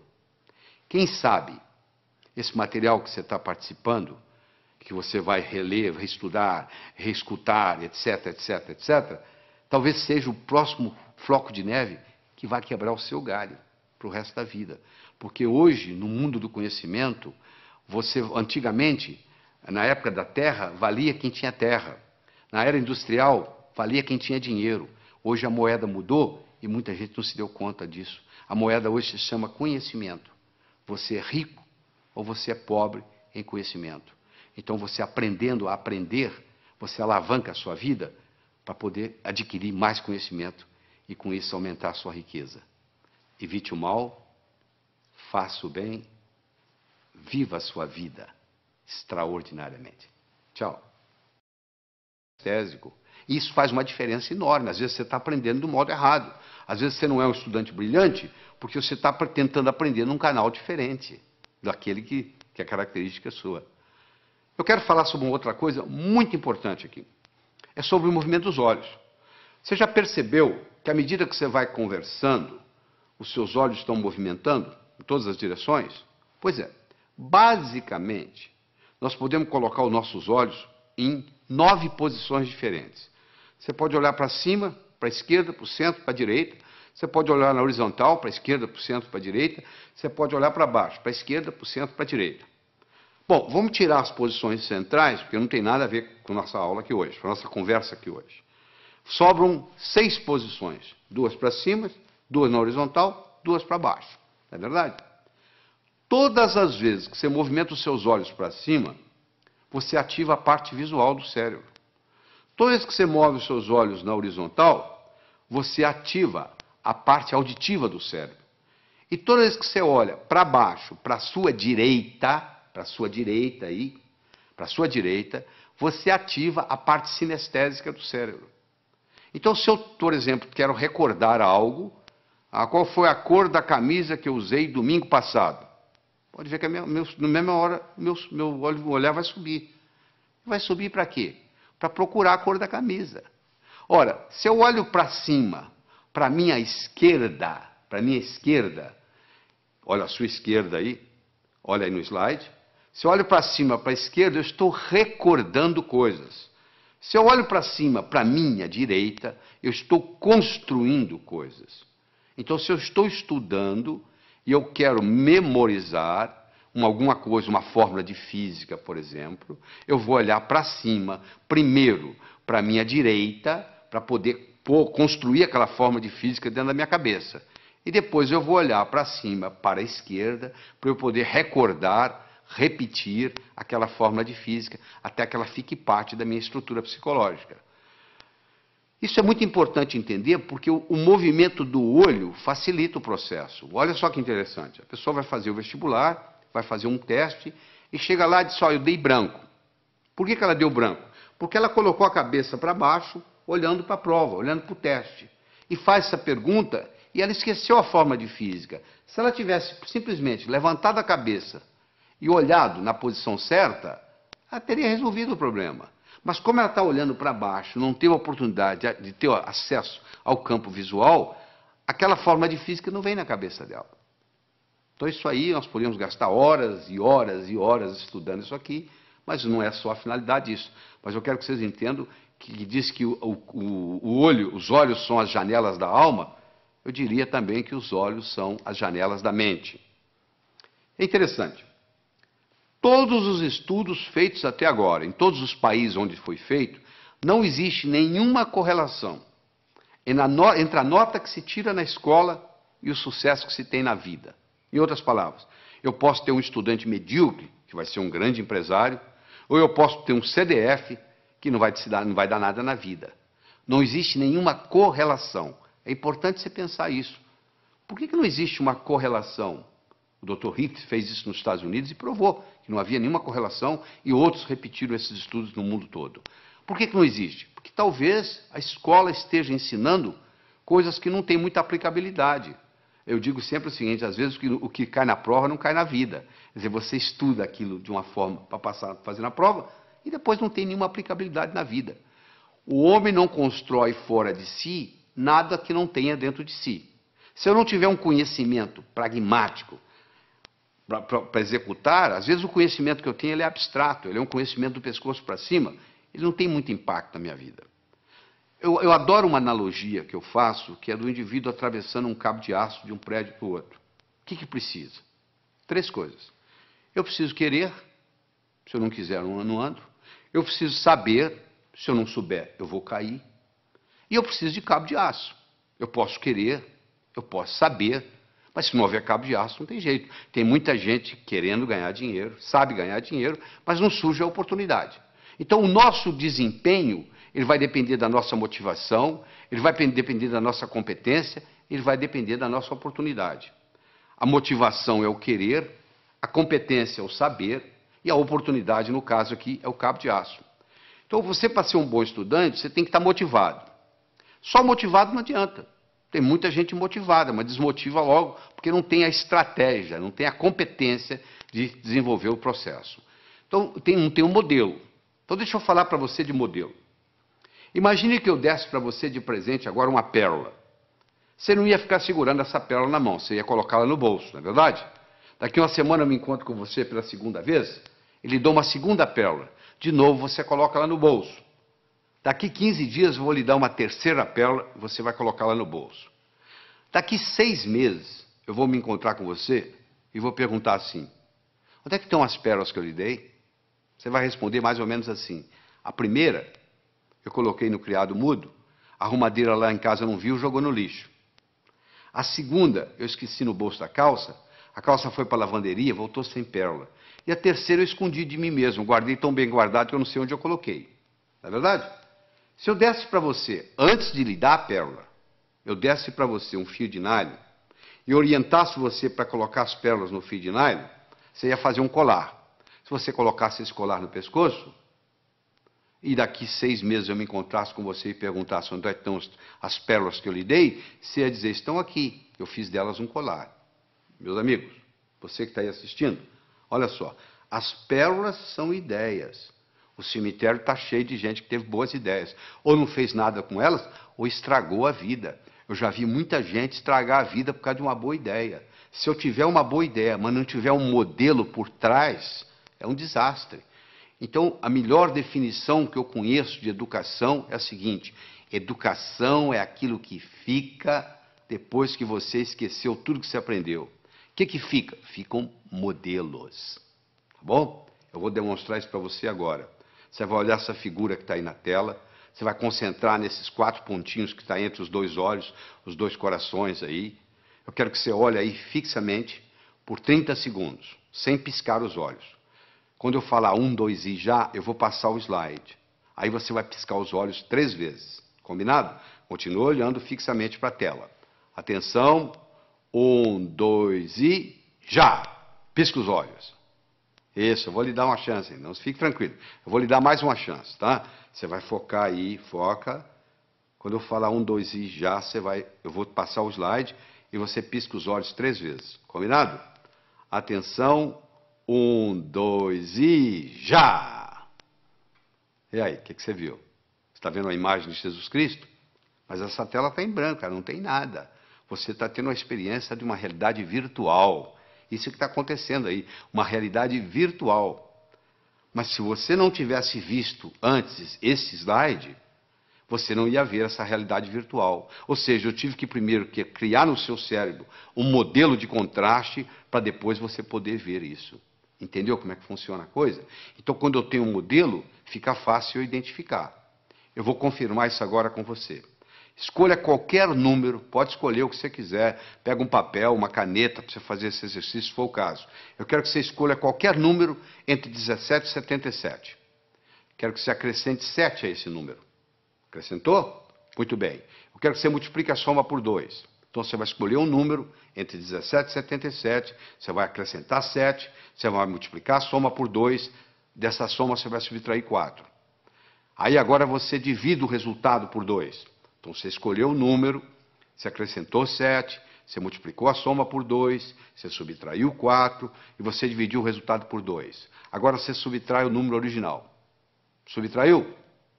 Pois é, você sabe qual é o resultado? Não precisa falar não, que eu já sei. 5. Sabe por que eu sei? Porque eu criei um algoritmo cujo resultado dá 5. Você quer ver? Olha só, eu criei um algoritmo assim. Você escolhe um número X, você acrescenta 7 a esse número, tá certo? Aí você pega esse resultado, x mais 7, multiplica por 2, dá 2x mais 14. Você pega esse 2x mais 14, você tira 4, dá 2x mais 10. Você pega esse 2x mais 10, divide por 2, dá x mais 5. Você tira o número original, que é x, o que sobra? 5. Não é mágica, não, isso é tecnologia. O resultado vai dar 5, não tem nenhuma dúvida. Então, eu criei um algoritmo cujo resultado é 5. Do mesmo modo que eu posso criar um algoritmo para ter sucesso profissional, e o resultado vai ser sucesso. Então, quando eu tenho um algoritmo, quando eu tenho um programa testado, e eu coloco aquilo na minha estrutura psicológica, o resultado é muito simples. Quer ver? Eu vou fazer mais um teste com você. Eu quero que você conte quantos triângulos você consegue ver nessa figura. Eu sei que tem triângulos aí, os mais variados. Ó. Tem o triângulo AG, AGB, tem o BHC, e assim vai. Se nós pudéssemos ficar aqui uma meia hora conversando, você ia começar a descobrir triângulos para cá. Você diz, peraí, tem um triângulo aqui que é o ADB que eu não contei. Ih, peraí, tem o AEB. Olha, vai aparecendo, vai aparecendo, vai aparecendo. E eu quero saber se hoje o salário seu desse mês depende de você descobrir quantos triângulos tem aí. E eu vou obter resultados diferentes, dependendo do aluno que tiver, ou quem estiver fazendo isso. Mas se eu lhe der um modelo que eu vou dar agora, olha só que bonito. Nós temos 10 triângulos simples. Olha lá, o triângulo AGB, BHC, CHI, CID, DIJ, DJE, EJF, EFA, AFG e chega no AGB. Ou seja, você conta, tem 10 triângulos simples. Muito bem, tem 10 triângulos duplos. O que é triângulo duplo? Eu tenho um triângulo que é o AHB, que é um triângulo duplo, ele tem 2 dentro dele. E eu tenho um triângulo que é AFB, ele também é duplo. Em cada base eu tenho duplos. Se eu tenho 5 bases, 5 vezes 2, 10, eu tenho 10 triângulos duplos. Eu tinha 10 triângulos simples, agora eu tenho 10 triângulos duplos. Eu tenho 5 triângulos grandes, como o ADB, como o BEC. E assim vai, você vai como CAD, são triângulos grandes, são 5. Então eu tinha 10, com mais 10, 20, com mais 5, 25. Eu agora tenho os chamados triângulos triplos. O ABC é um triângulo triplo, o BCD é um triângulo triplo. E cada triângulo triplo, no seu oposto, ele tem um outro triângulo. O triângulo triplo ABC tem o AJC, olha aí. O triângulo triplo BCD tem o BFD. Isso, como eu tenho 5, 5, 10. Então eu tenho um total de 10. Eu tenho 10 simples, 10 duplos, 5 grandes e 10 triplos. Eu tenho 35 triângulos. Mas eu perguntei quantos triângulos você conseguia ver nessa figura. Se você olhar a letra A, dentro dela existe um triângulozinho. Então a resposta certa seria 36. Isso não é pegadinha. Cuidado com a pergunta que é feita. Por isso que muita gente não passa no vestibular. Parece que a pergunta é pegadinha. Não. Quantos triângulos você consegue ver nessa figura? Dentro da letra A tem um triângulo, que é aquele triângulozinho que você está vendo lá. Então o total seria aí 36. Agora que você aprendeu a contar os triângulos simples, os duplos, os triplos, os grandes e o que está nas letras, pronto, agora você criou um modelo de como contar triângulos. A sua inteligência para contar triângulos aumentou. Você deve estar perguntando, mas o que isso tem a ver? O que eu vou fazer na vida se eu aumentei minha inteligência para contar triângulos? Não, eu estou dando um exemplo. Do mesmo modo que você aumentou a sua capacidade de contar triângulos, se eu lhe der modelos outros, que nós vamos estar dando aqui durante essa apresentação, isso vai melhorar tremendamente o seu estudo. Eu mencionei que eu escrevi um livro chamado Como Passar no Vestibular. Esse livro foi fruto de um trabalho onde eu trouxe a São Paulo 18 jovens que tiraram o primeiro lugar no vestibular em diferentes capitais do Brasil. Eu trouxe 19 professores de cursinho, com pelo menos 15 anos ensinando gente a passar no vestibular, e vários vestibulandos, primeiro aluno de turma de grandes cursinhos em São Paulo. Durante 12 horas, nós respondemos apenas uma pergunta.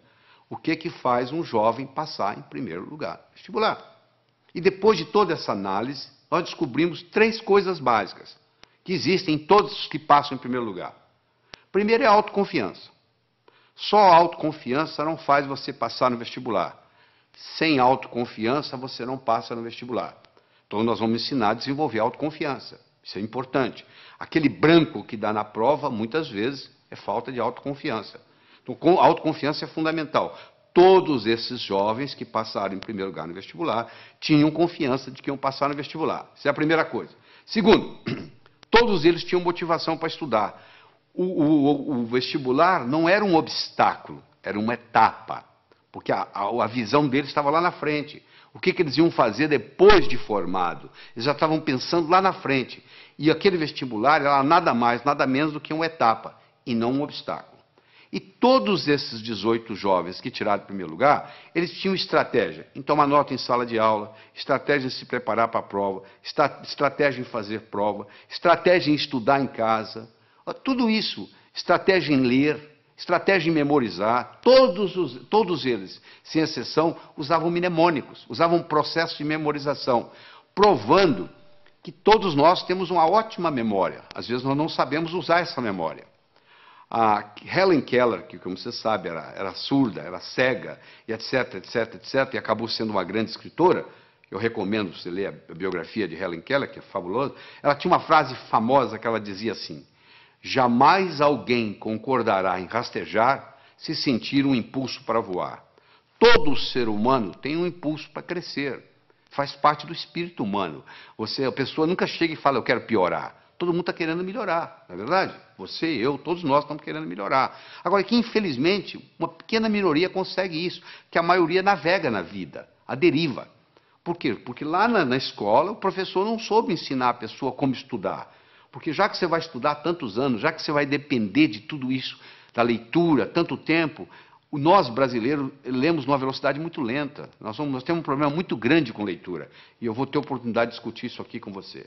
Mas deixa eu começar a desenvolver com você a inteligência lógico-matemática. Então eu tenho um probleminha aí, olha que bonito. 9 executivos se encontram para a discussão de um projeto. Antes da reunião se iniciar, eles se cumprimentam, cada um apertando a mão de todos os outros.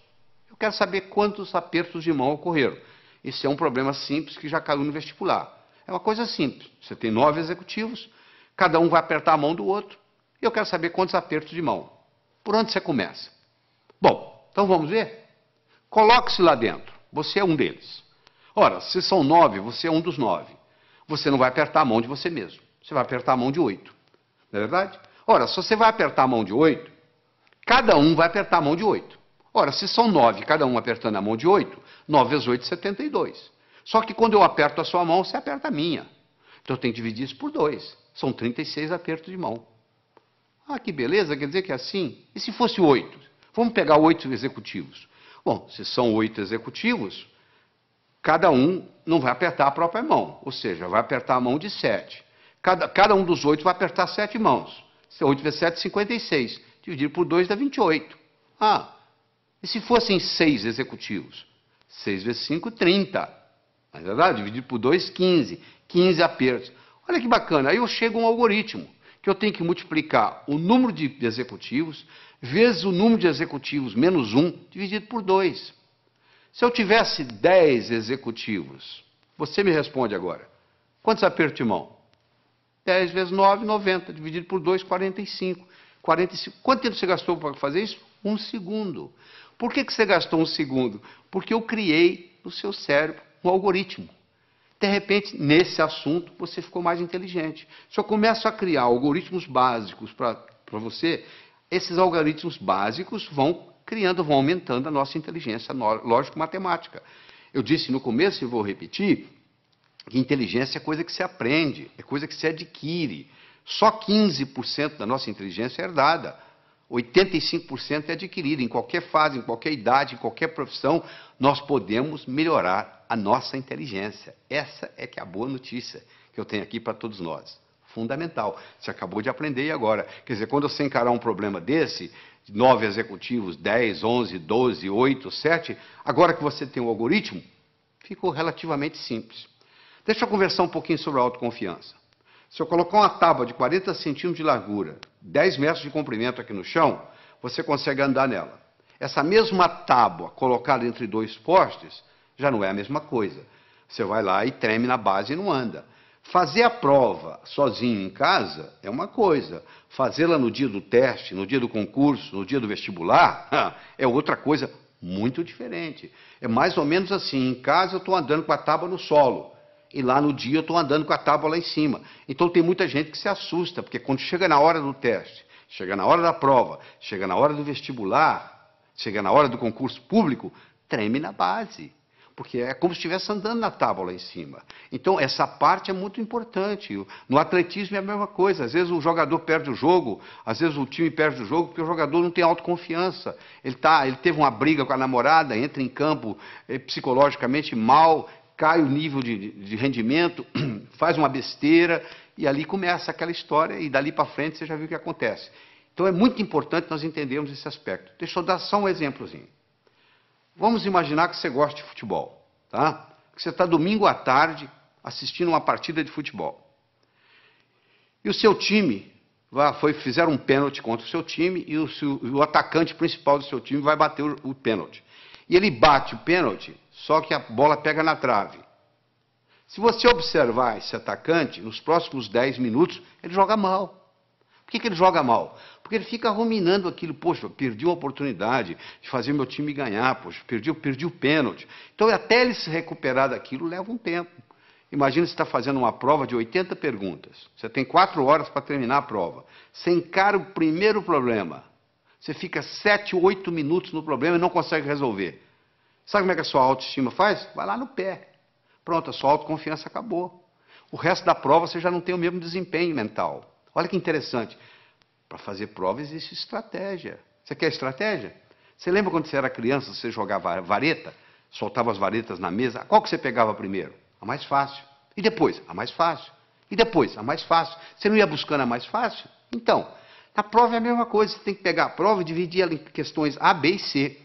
A são aquelas perguntas que você sabe responder.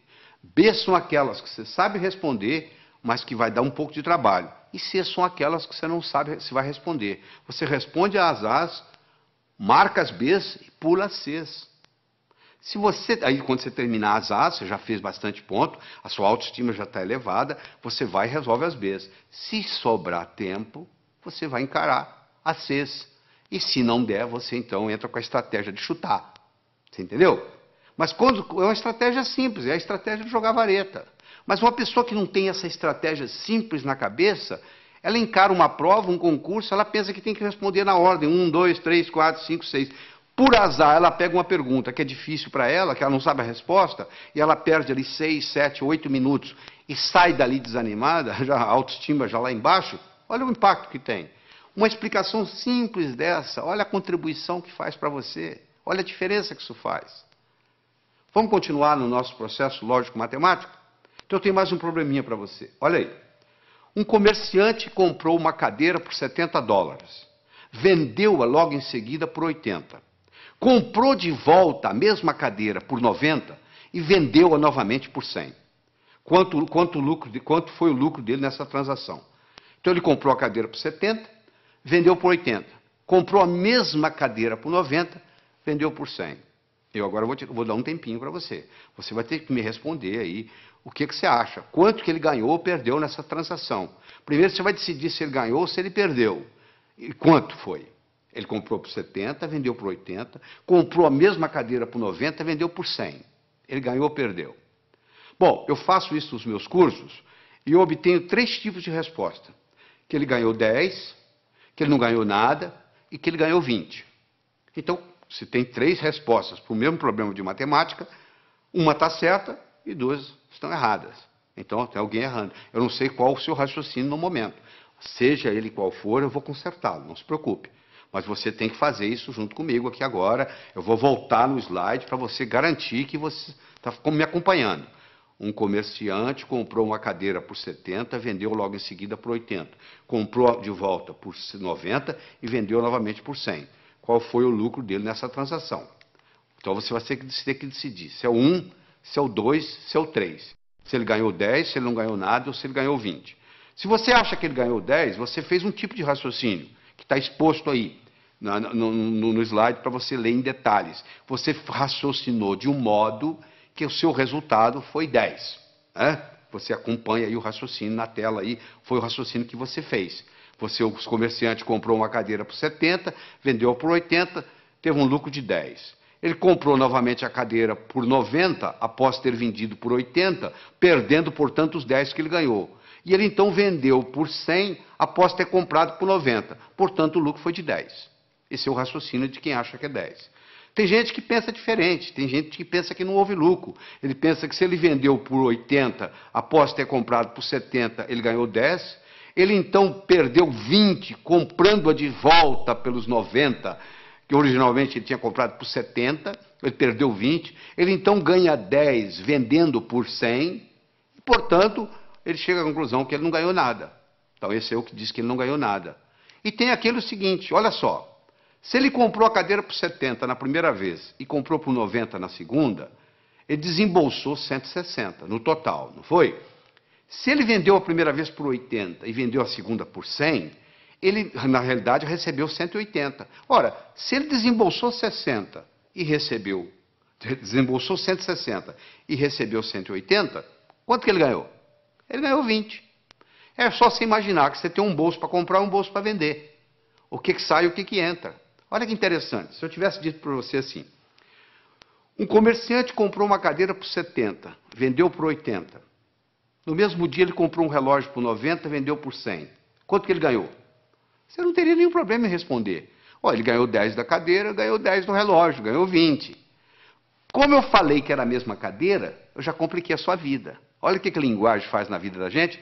A linguagem pode facilitar o nosso processo ou pode complicar o nosso processo. Você acabou se complicando apenas por um processo linguístico.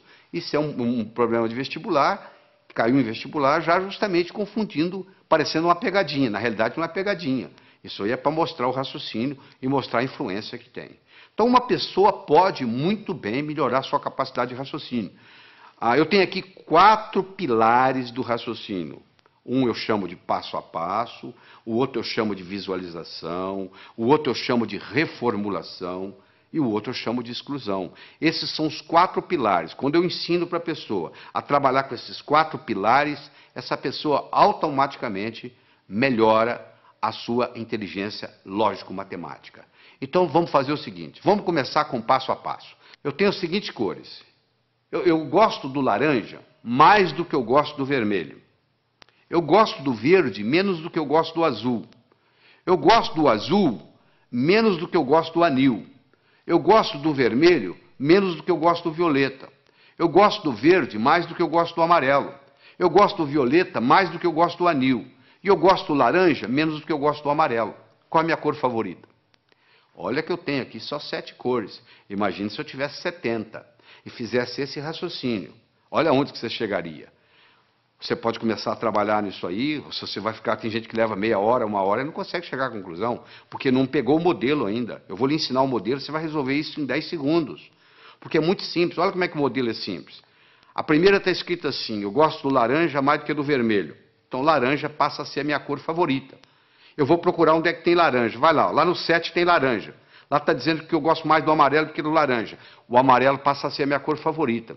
Eu vou procurar onde tem amarelo. Eu vou lá no 5, tem amarelo. Eu gosto do verde mais do que do amarelo. O verde passou a ser a minha cor favorita. Vai lá no 2, onde está o verde. Olha lá. Eu gosto do verde menos do que do azul. O azul passou a ser a minha cor favorita. Eu vou onde tem azul. Eu vou lá no 3, tem azul.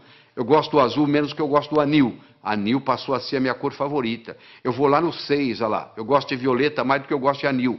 Violeta passou a ser a minha cor favorita. Eu vou lá no 4, onde tem violeta, e confirmo. O violeta gosto mais do que o vermelho. Com a conclusão que eu cheguei, a minha cor favorita é o violeta. Olha que bacana. Na hora que eu criei esse esquema, pronto, agora ficou fácil.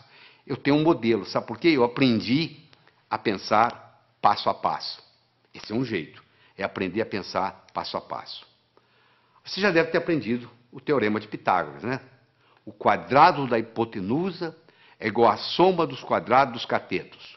Se a minha hipotenusa é 5, que no caso aí é o A, o quadrado de um dos catetos é 4, 4 vezes 4, 16, do outro é 3, 3 vezes 3, 9, 16 e 9, 25, o quadrado de 5 é 25. Não é isso? E daí? O que eu vou fazer com esse? O quadrado da hipotenusa é igual à soma dos quadrados dos catetos.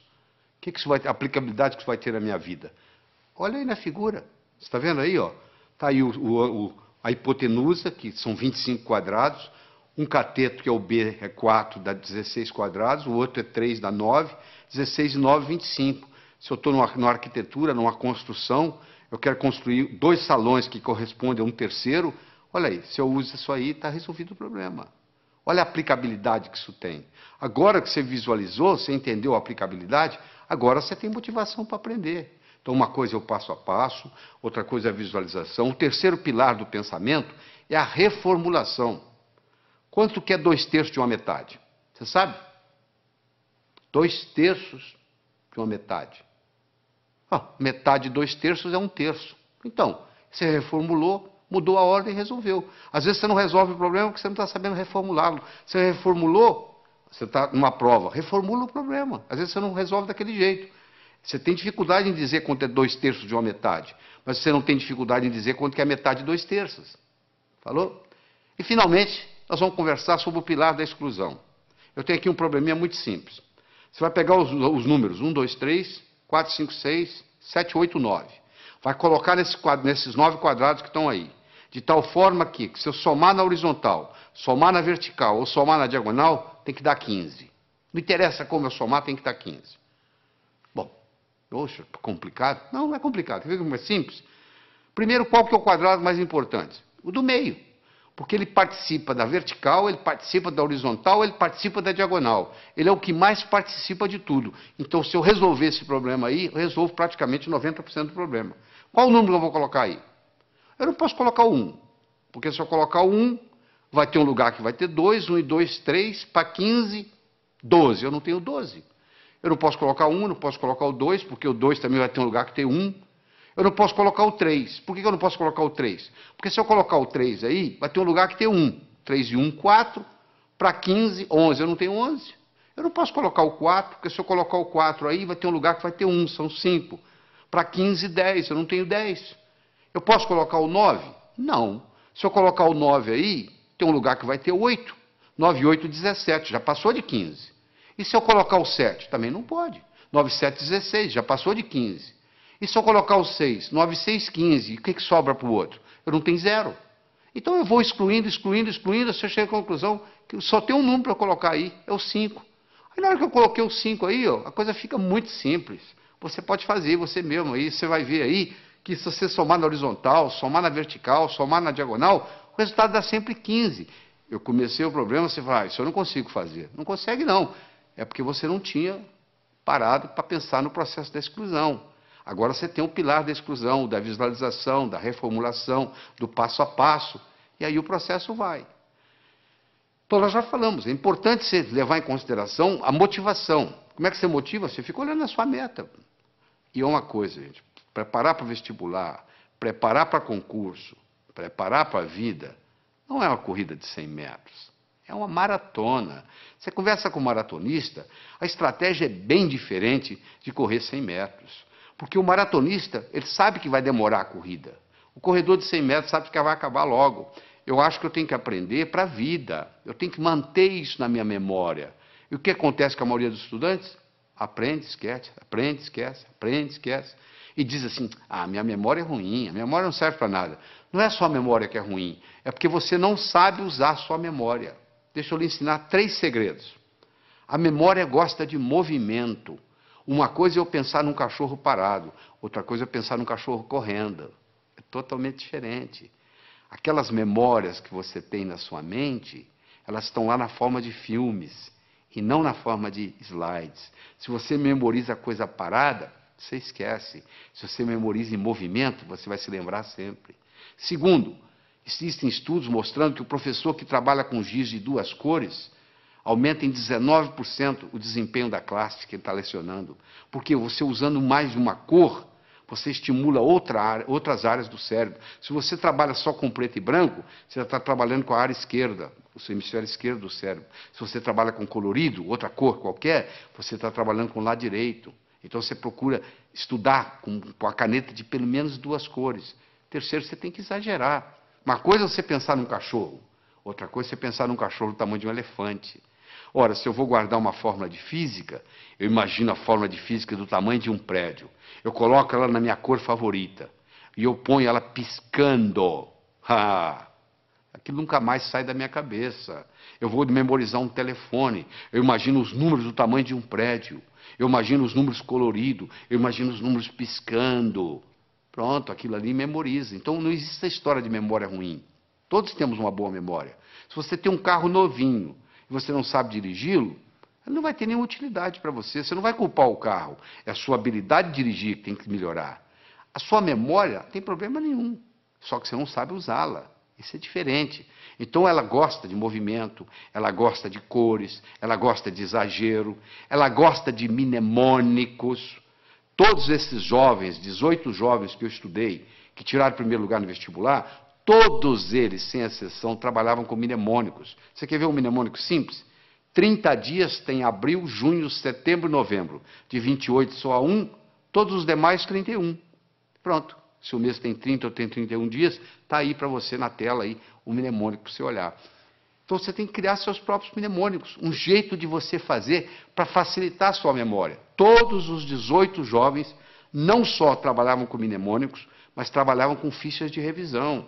Eles faziam verdadeiros baralhos, baralho de física, baralho de química, baralho de biologia, e eles iam colocando aquilo ali, fazendo toda noite antes de dormir, eles faziam uma revisão.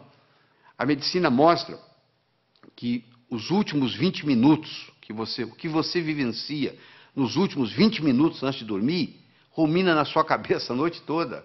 Se você estuda o dia inteiro, vai assistir televisão e vai para a cama, o que vai ruminar não é o que você estudou durante o dia, é a televisão que você assistiu. Então você estuda o dia todo, vai, assista a sua televisão merecidamente, volta à mesa de estudos, estuda mais 10, 15 minutos, aí você vai para a cama, aí você vai passar no concurso, você vai passar no vestibular, porque você está ruminando a noite toda aqueles 15 minutos de revisão, e aí vem a hora da revisão. Você tem que ter como se fosse você vai ter que ter um fichário, como se fosse um baralho mesmo, um baralho de física, um baralho de química, um baralho de biologia, e você passa o olho ali, vai passando o olho. Repetição é a mãe do aprendizado, não é verdade?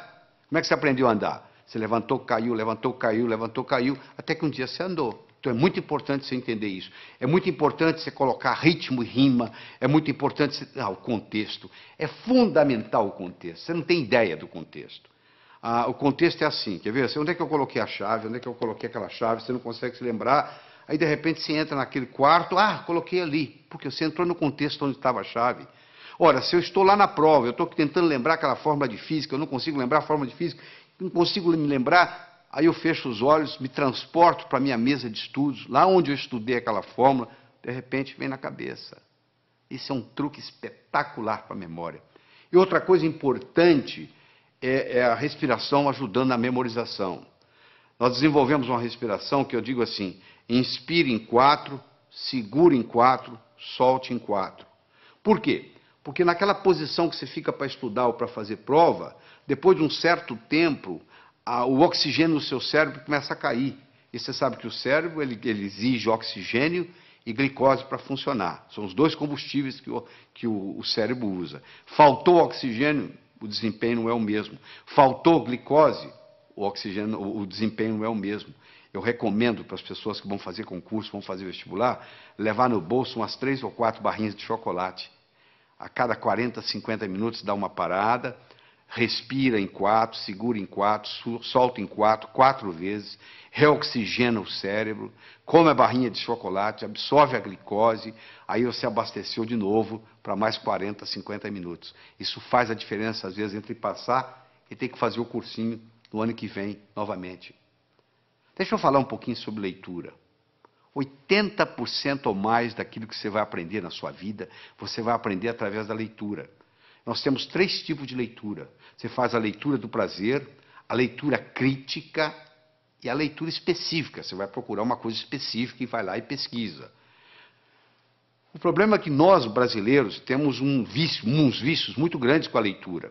Nós temos problema com a velocidade da leitura, temos problema com a compreensão e temos problema com a memorização. Essas 3 coisas estão juntas: velocidade, compreensão e memorização daquilo que lemos. Então, deixa eu mostrar uma coisa. Primeiro, a gente aprende a ler palavra por palavra, não é verdade? Nós aprendemos a ler palavra por palavra e aprendemos a ler em voz alta. Aí nós começamos a ler em voz alta e os nossos pais dizem assim, não, para, você já leu bastante, lê agora em voz baixa. Só que você diminui o som, mas continua lendo com a garganta. Esse fenômeno recebe o nome de subvocalização.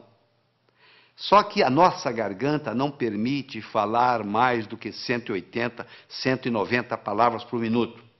Se você lê com a garganta, e a maioria lê, porque se você colocar uma pessoa lendo em silêncio e colocar um eletrodo aqui na área da laringe, você vai perceber que à medida que ela vai lendo, ela vai ativando a laringe. Se você tem esse vício de subvocalização, você está limitado a 190 palavras por minuto. Olha que interessante.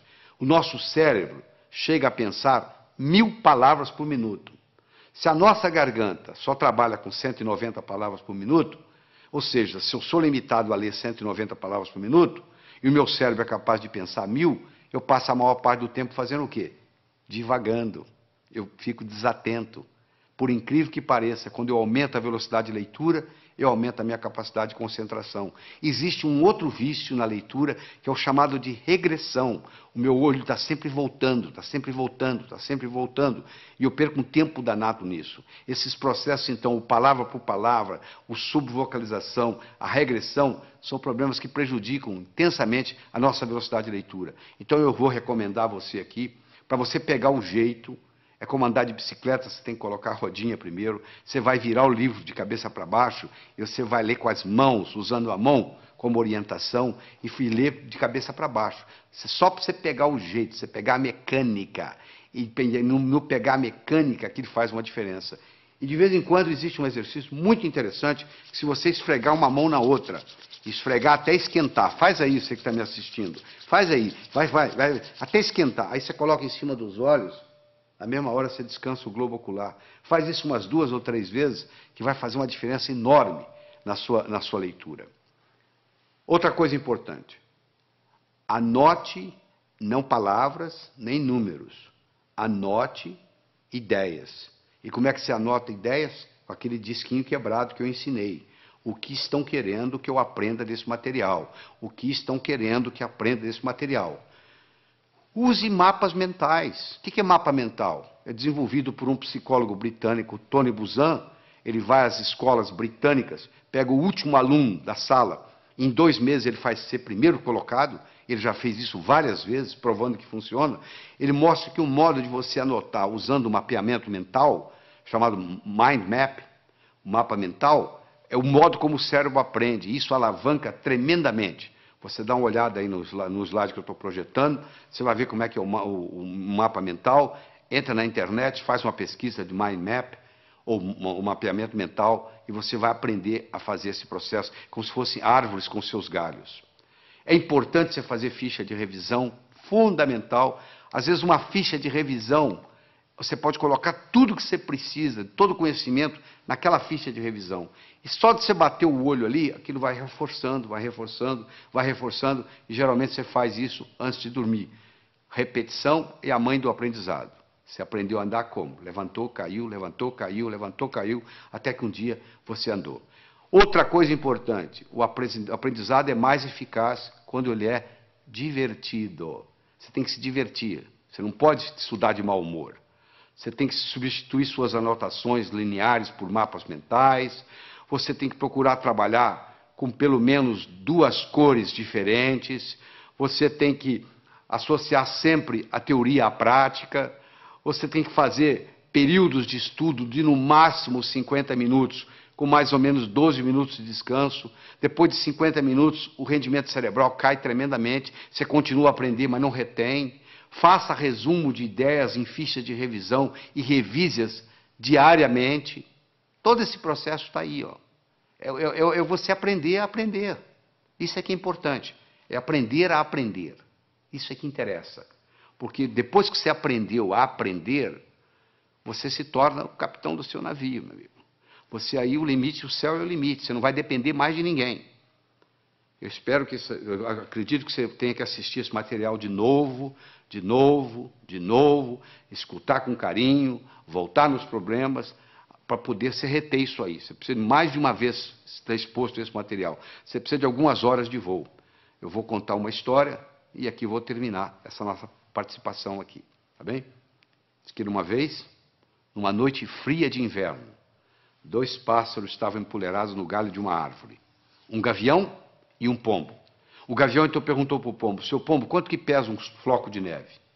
O pombo, sem querer conversa, laconicamente responde: praticamente nada. O gavião então disse: pois é, no inverno passado, numa noite como essa, nevando como agora, eu não tinha o que fazer, nem com quem conversar, eu estava empoleirado num desses galhos aqui por perto, eu comecei a contar os flocos de neve que caiu no galho onde eu estava. Quando chegou em 2.515.223, o próximo floco que caiu, o galho quebrou. Quando o gavião terminou de contar para o pombo a história, o galho onde eles estavam empoleirados também quebrou. Quem sabe esse material que você está participando, que você vai reler, reestudar, reescutar, etc., talvez seja o próximo floco de neve que vai quebrar o seu galho para o resto da vida. Porque hoje, no mundo do conhecimento, antigamente, na época da terra, valia quem tinha terra. Na era industrial, valia quem tinha dinheiro. Hoje a moeda mudou e muita gente não se deu conta disso. A moeda hoje se chama conhecimento. Você é rico ou você é pobre em conhecimento. Então, você aprendendo a aprender, você alavanca a sua vida para poder adquirir mais conhecimento e, com isso, aumentar a sua riqueza. Evite o mal, faça o bem, viva a sua vida extraordinariamente. Tchau.